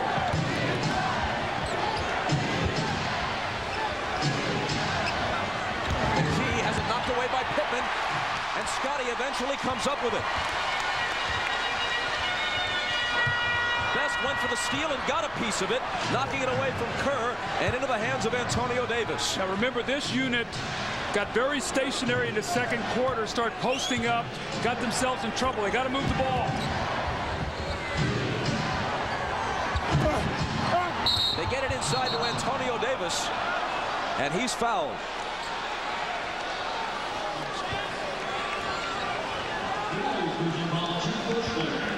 It's going to be a one-shot foul. He was not in the act of shooting, so the Pacers will take the ball. One shot as in no shots in this situation. Yes, he will take the ball sideline out of bounds. He was not in the act of shooting. Now Larry Bird is comfortable with the position that he's in right now because Indiana has dominated the fourth quarter in this series thus far. That's 5 on Rodman. He's got 5. Pippen has 4. Mullins, Smits, and Antonio Davis all have 4 for the Pacers. You see Davis trying to establish low post position on the box, and they call the foul on Rodman. It's a lot of contact right there. Jordan's a little disappointed in that. Knows that Rodman has picked up his 5th foul, and the Davis boys have been punishing whoever is on them right now, which Dickie Simpkins is guarding Antonio Davis right now. Simpkins making an appearance in the fourth quarter of a close game 7. Not what Phil Jackson had in mind. Rose double pumps, hits, +1. Be interesting to see how long Phil Jackson stays with this lineup. You've got Scottie Pippen on the floor with Longley, Bushler, Simpkins, and Kerr. Not much offense. You want to buy some time now for Michael Jordan, but you don't want to lose the lead that you've worked so hard to build up. See, this is where Chicago misses a Jason Caffey. He would come in right now, give him some energy. He can bang bodies. Now they have to go to a Dickie Simpkins. No three-point play as Rose's free throw is long. A lot of missed free throws here, Bob. That's 17 for 29 now for the Pacers. They've been shooting 75% in this series. Kerr with Bushler screening for him. Now Judd has it up top. Scottie Pippen. Back out to Kerr for a good look. He misses it though. Loose ball, fought for. Going to the floor is Antonio Davis, and the Pacers now can tie it.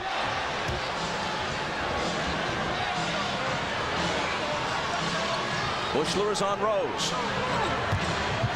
Around an Antonio Davis screen for the jump shot that evens the issue at 69.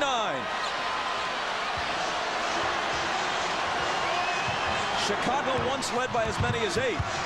In the first half, Indiana was up 13. Who is going to score for the Bulls with this lineup?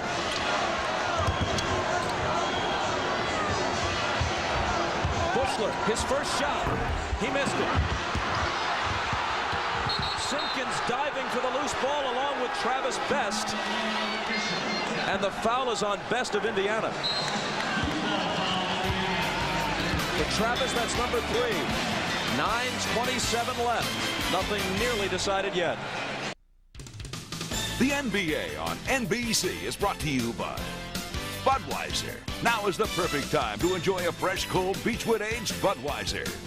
By the new Nissan Altima. Nissan, life is a journey. Enjoy the ride. And by Nike.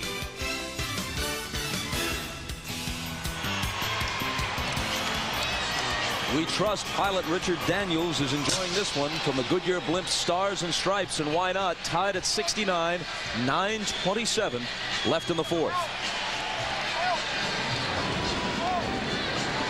The Indiana Pacers are trying to join a small group of teams that have managed to come back from 0-2 deficits and win a best-of-7 series. Houston along the way to championships in '94 and '95, did it in consecutive years. The Pacers also trying to be one of the few teams, especially in recent years, to win a Game 7 on the road. Longley, back to Jordan.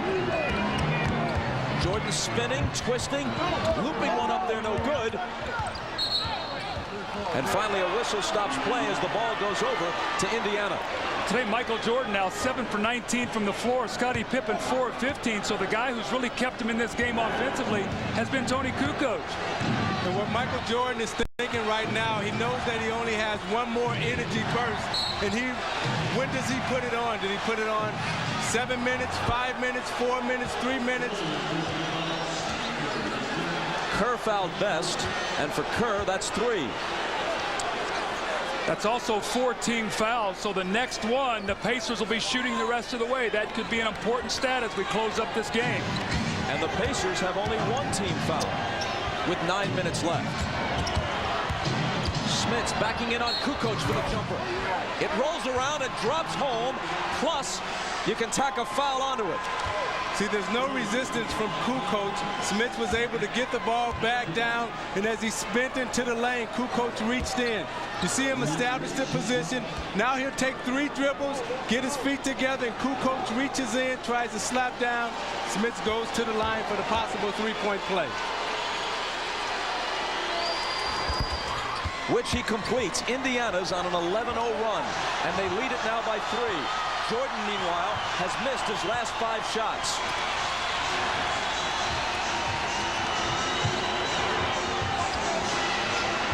Longley looking for some help. It's Jordan. 6 in a row have gone awry for him.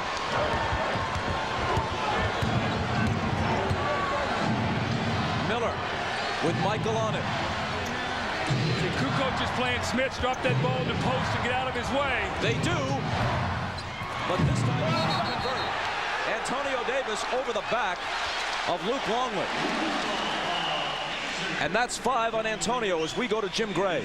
All right, Bob, during that last timeout, Larry Bird led his 2 assistants. Dick Harder and Rick Carlisle talked the entire time. What Bird did is he drew eye contact with each guy who was going in the game, looked them each in the eye, said no words until the very end. He said, guys, this is what we're playing for. Bob? Kukoc to Jordan. The Bulls playing for a 6th title. Pacers playing for a first-ever trip to the finals. 7 misses in a row for Jordan, but not 8. Offensive rebounds. You play the great initial defense. Remember what the first half was about, 15-1 on the offensive boards. Now, can Jordan keep this energy burst going for the next 7 minutes? Because he decided to put it on right now. Plus, he's got to guard Miller, who swings it back to Smits. Driving on Kukoc. Contact, and the foul will go on Tony. Michael working so hard in the post. He fades away. He doesn't get a shot. He sort of short-armed that one.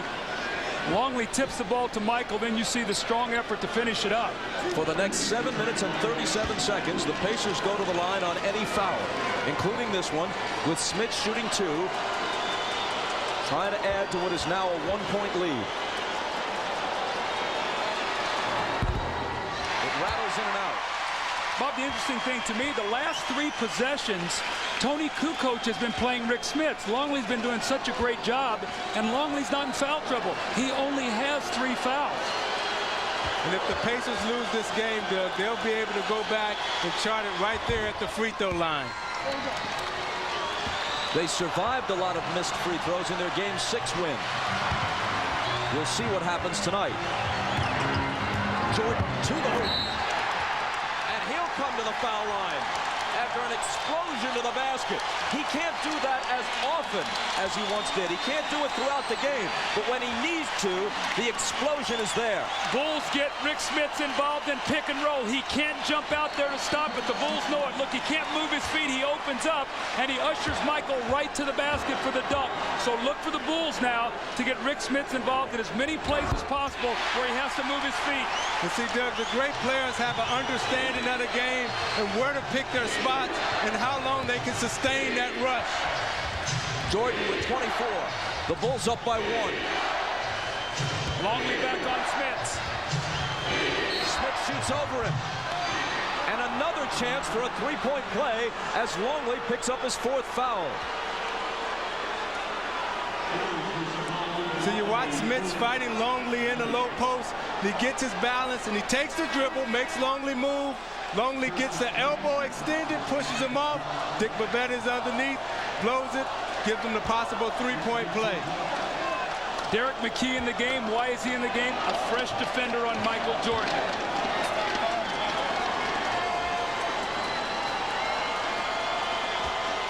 Smits, a good free throw shooter, especially for such a big man.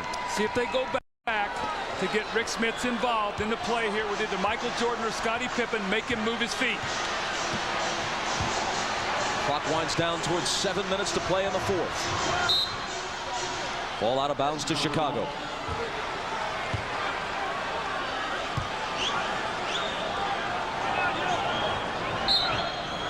And the Bulls want to talk it over. They trail by 2 with 7 minutes and 3 seconds remaining in Game 7 of the Eastern Conference Finals.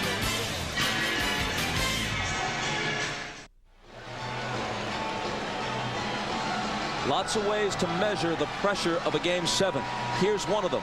Both of these teams shooting 75% from the line through 6 games. Each has missed 13 free throws tonight. Now, admittedly, 10 of Indiana's free throws have been taken by Dale Davis, a poor free throw shooter under any circumstances. He's missed 7 of those 10.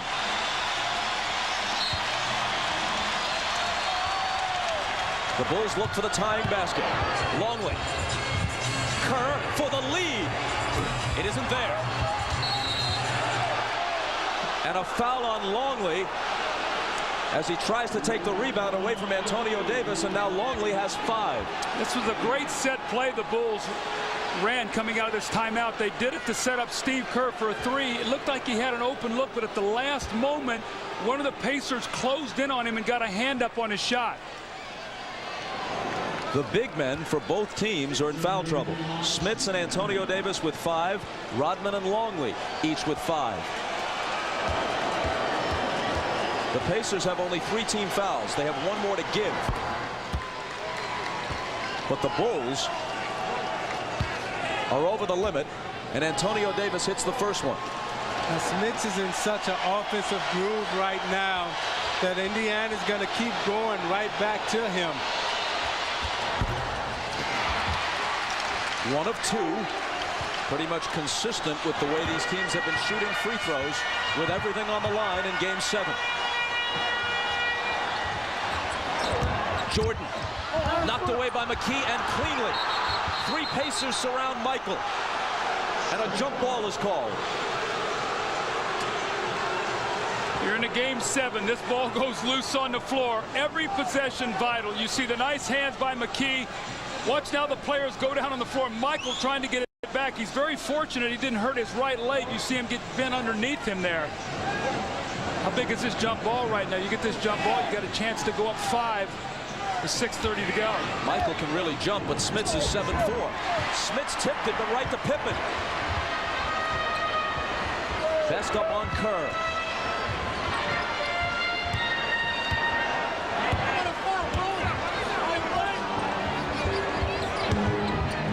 Michael, head fake on Smits, into the lane against 3 defenders.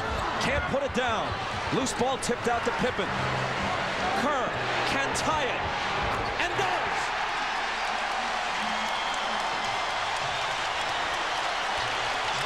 Offensive rebound that you don't get, a jump ball that you don't get.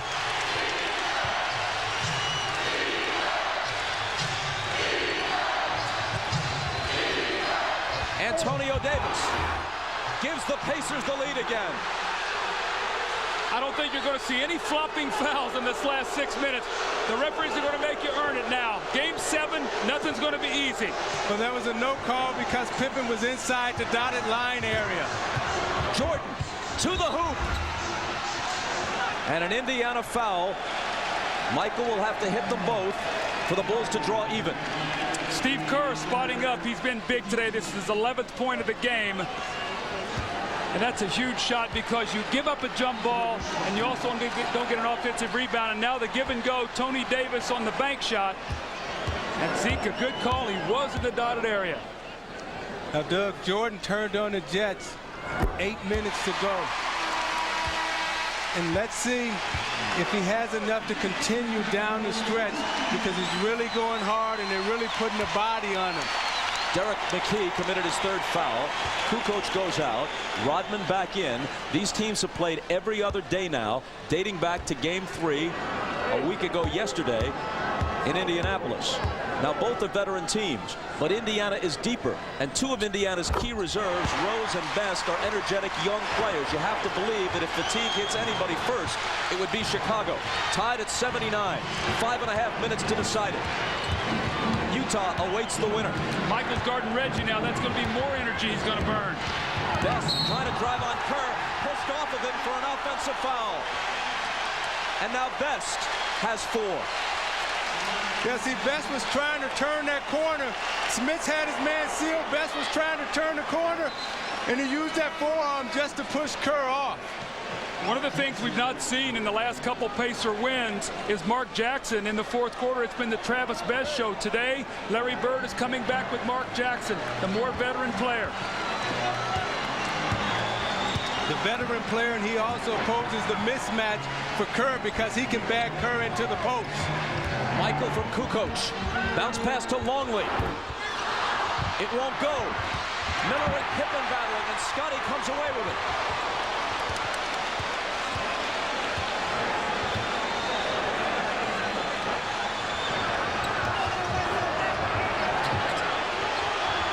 Pippen.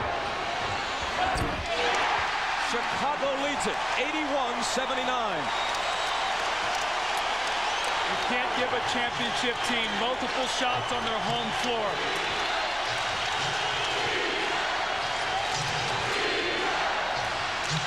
Derek McKee slides to the foul line. 10 on the shot clock. Looking for Smits, who goes to the floor to try to recover it, but his saving pass is stolen by Kukoc.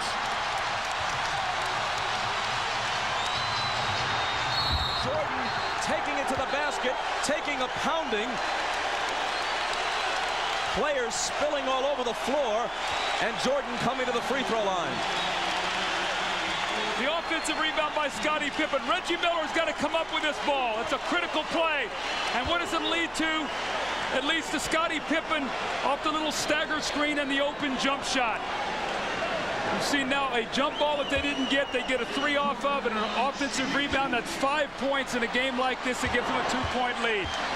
But Mark Jackson back into the game, Doug. They're taking the ball out of his hands, forcing Derek McKee to handle the basketball. Even Jordan isn't immune to the poor free throw shooting in this game. The foul on McKee was his 4th. Bulls are thinking defense right now. They take Kukoc out and Kerr out. Their 2 best perimeter shooters. They come in with Rodman and Harper. Now what that means, Bob, is on the offensive end of the floor, you can give more help and make Harper make a shot.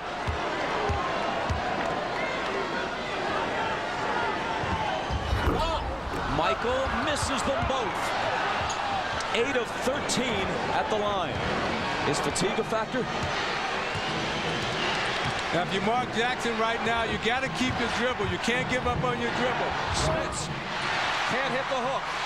Longley protects the rebound. There's a nice pass to Smits right off the dribble.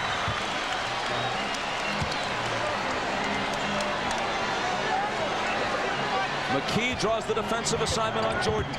Smits coming over with help. 5 on the shot clock. Michael dumps it off to an open Longley. And the Bulls have a little bit of breathing room. Ahead by 4.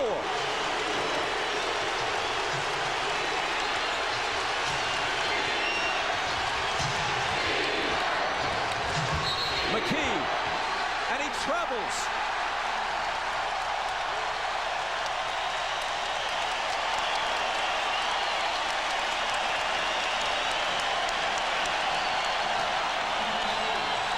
Timeout with 3:16 left. Bulls going for championship number 6, and with a 6th man, the crowd now on their side. Championships are all about trust. Trusting your teammate. When you get double teamed, you give the ball up and you say, you got to help me. Michael Jordan spins. He finds Luke Longley. Luke hasn't been the man now shooting it, but he knocks it in, and Michael Jordan on his way back points and said, I'm going to need you, and all of you to help us win this game today. And during the last timeout, still encouraging his teammates, still talking strategy. You remember how he gave it up and willingly, in fact, predicted it in the timeout. In the waning moments of Game 6 of the finals last year against the Jazz, gave it up to Steve Kerr for the championship-winning shot. Here's Kerr on the move. Longley trying to bounce it to Rodman, but Miller picks it off. Now Reggie Miller has to get involved right here. Smits sandwiched by Pippen and Longley and fouled. Tonight on NBC's Dateline Sunday, a shipwreck leaves millions in gold lost for over a century. Can the man who dedicated his life searching for it find it? We'll find out later tonight on Dateline. That follows the game. Scottie Pippen just picked up his 5th.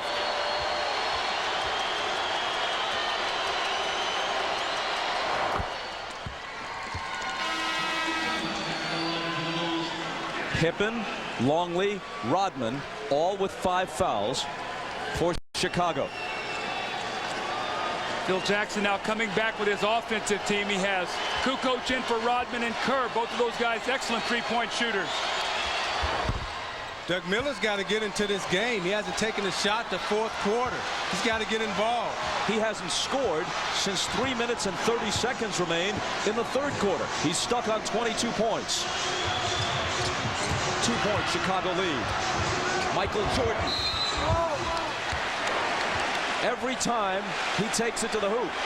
Every time just about anyone does. They pay for it. Michael Jordan's got the adage now, I'm not going to settle for this outside jump shot. I'm going to take it to the basket. And Indiana staying true to their philosophy. They're not going to give up any layups.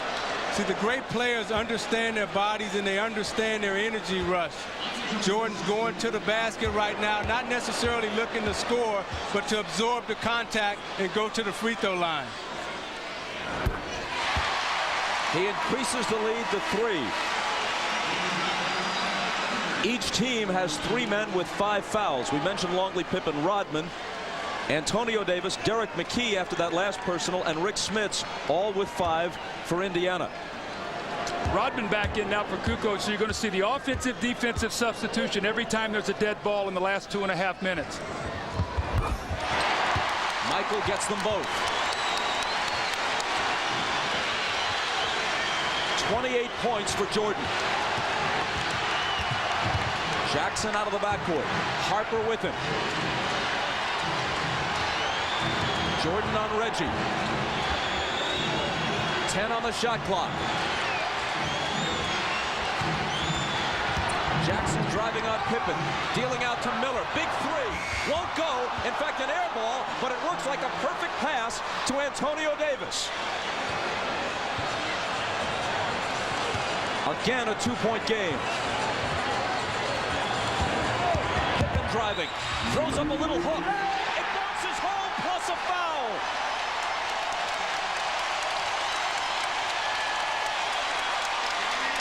Reggie Miller right here got caught up on the screen, and he pushed Antonio Davis into a foul. And Davis has fouled out.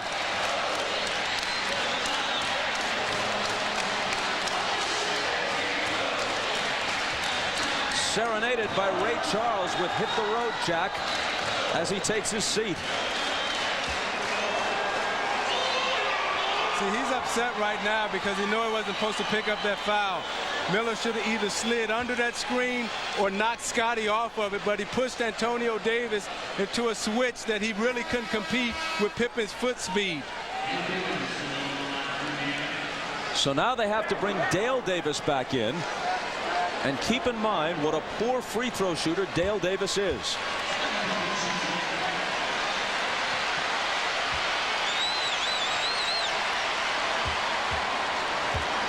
Pippen trying to take the lead to 5.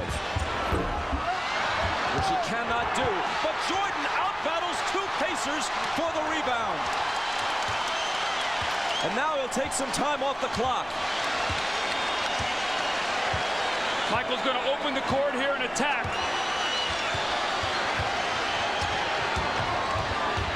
Trapped along the sideline. Ball loose. 4 seconds to shoot. Pippen got to get it off. Beat the shot clock but missed it long. And the ball went over the top of the backboard as it caromed off the rim, and so the ball is given to the Pacers out of bounds. See, Bob, what happened, though, that offensive rebound gave the Bulls 24 more seconds to burn up off the clock. They're going to run a curl and try to post Rick Smits. They look for Smits, and Harper deflects it and comes up with the steal.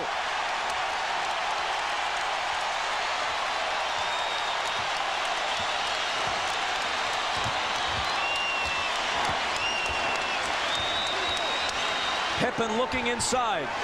The Indiana defense in the half-court set is tough. 5 on the shot clock. Michael against McKee. Lets it go. And can't put the Pacers away, but the offensive rebound across the basket to Harper, which has been part of the story all night. The Bulls all over the offensive glass. 48 seconds from a rematch with the Jazz. But if the Pacers go here, they have not gone quietly. Jordan. Longley beats the shot clock. Rebound to McKee. Indiana still with a chance. Jackson. McKee out near midcourt. McKee for 3. It's long. And Michael is there, as he so often is, with whatever it takes. 12 seconds. Harper in the front court. 10 seconds. Miller reaches in and fouls him with 8.9.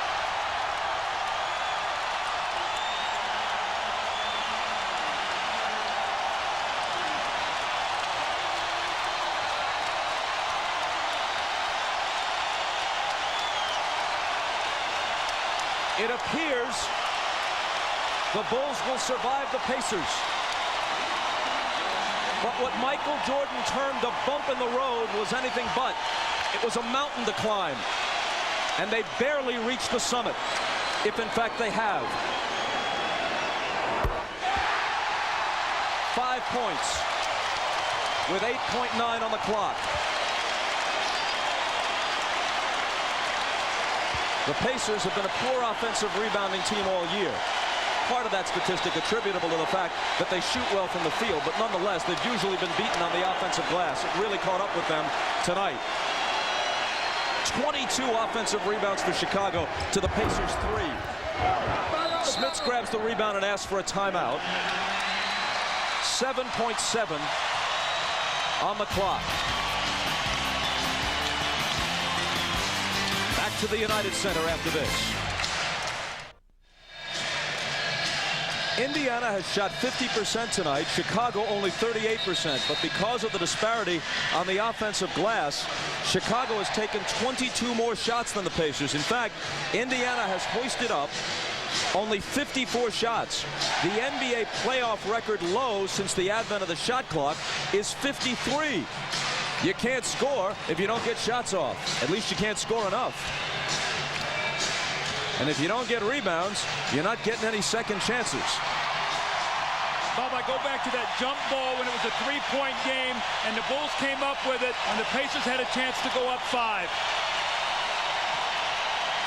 Reggie Miller once scored 8 points in 8.9 seconds in a playoff game at Madison Square Garden. They're down 5 with 8.6 on the clock now. They restored a few tenths of a second during the timeout.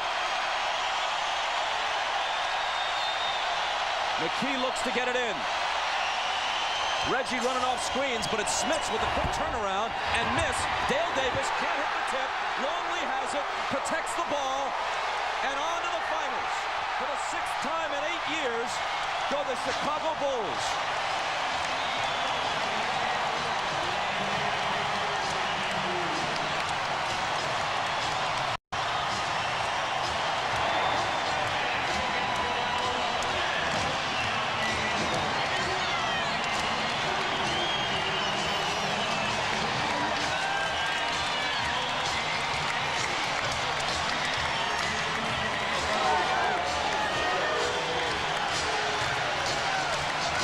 Michael Jordan is with Ahmad Rashad. All right, thanks, Bob. Michael, in all the championship runs, I don't think that you have had as much concern over a victory than you did tonight. Hey, man, this team is real tough, as you can see. I mean, we had to fight for everything that we got. And, you know, we had some key plays from Judge Bushler. The Judge came in and gave us some great minutes. Steve Kerr got us back in the game in the first half. And I think that's where we really, you know, momentum-wise, started to pick things up. When we first came out, I could sense everybody was a little nervous, a little tense. But somehow when we got back in the ball game, we knew we were in a fight, but we knew we had a chance too. One of the big keys in this game, like you're saying, you were saying we was very strong this evening. It is a we. It's not one individual. I know, you know, everybody maybe sometimes sit back and wait for me to do it. But today, everybody had to step forward. You know, this team played a heck of a game defense on me, and you know, everybody had to step up and expand the defense. And Steve Kerr really did a good job with that, and Luke and Tony Kukoc. Now, the pressure is not off because this isn't the goal. The goal is in the next round. Yeah, but we had to get to the round, so it was a hard fight, 7-game series. And, you know, Utah's back there waiting for us, and they got the home court advantage this year, and it's going to be even tougher. So, I mean, I think a day off will give us a chance to clear our minds and put what's happened behind us and focus on what's in front of us. All right, Michael, enjoy yourself momentarily. Gear up for the championship run. Let's go back to Bob Costas. Ahmad, thanks very much. Joining Doug Collins, Isaiah Thomas, and me now courtside is Tony Kukoc. And regardless of the heroics of Michael Jordan, it's very possible that the Chicago Bulls would not be headed for Salt Lake City were it not for the third quarter of this man, Tony Kukoc. Tony, you were blazing in that period. Well, I felt the shot in the third quarter, and every time I got the ball, I needed just a little bit of time to get it off. Tony, I thought you took excellent advantage of your foot speed when Dale Davis was guarding you, and you were able to move him out on the perimeter. Well, that's the thing that I'm trying to do. They start the game posting me up with the Dale Davis, and on the other side, I got to try to take the advantage of outside. And it worked for them early. It worked for us in the third quarter. Tony, you've had a reputation earlier in your career, to go along, of course, with respect for your various abilities, a reputation as it's put, a soft player. A lot of people think that you've dispelled that image in this series. I don't know. I don't think as a being a soft. Sometimes I'm playing a 4 and a 5 spots, which is not my natural spot. I played for 10 years on a 3 spots and a guard spot. So right now, sometimes I do struggle against the bigger guys and the stronger guys. But at the same time, I can take the advantage of these guys outside. Phil Jackson told us yesterday that if Dale Davis had gotten off early, as he did in Game 6 at Market Square Arena, he might have to pull you, even though you've been shooting well, averaging 15 points now and shooting better than 50% in the series, might have to pull you and get Rodman in there earlier than expected. Well, they did start good. I thought I was playing Davis, as we thought, not getting him in the middle, but he hit some shots over me. He started a good game. But the important thing, that's 48 minutes of a game, so it went good for me in the third quarter, and we won a game. Tony, quickly, how much nervousness surrounding this team before this Game 7? Actually, I was very calm. I was very calm, and we never played a 7th game, so this was a new experience for us. But as every other game, you just got to go out and give your best. After that, whatever happens, happens. You cannot do nothing after that, but it will work for us great, and now in the finals again. Congratulations, and on to Utah. We'll see you there. Thank you very much. Okay, when we come back, we hope to be able to hear from Larry Bird. In 7 games, the Bulls have defeated the Pacers, but barely. Back to Chicago after this.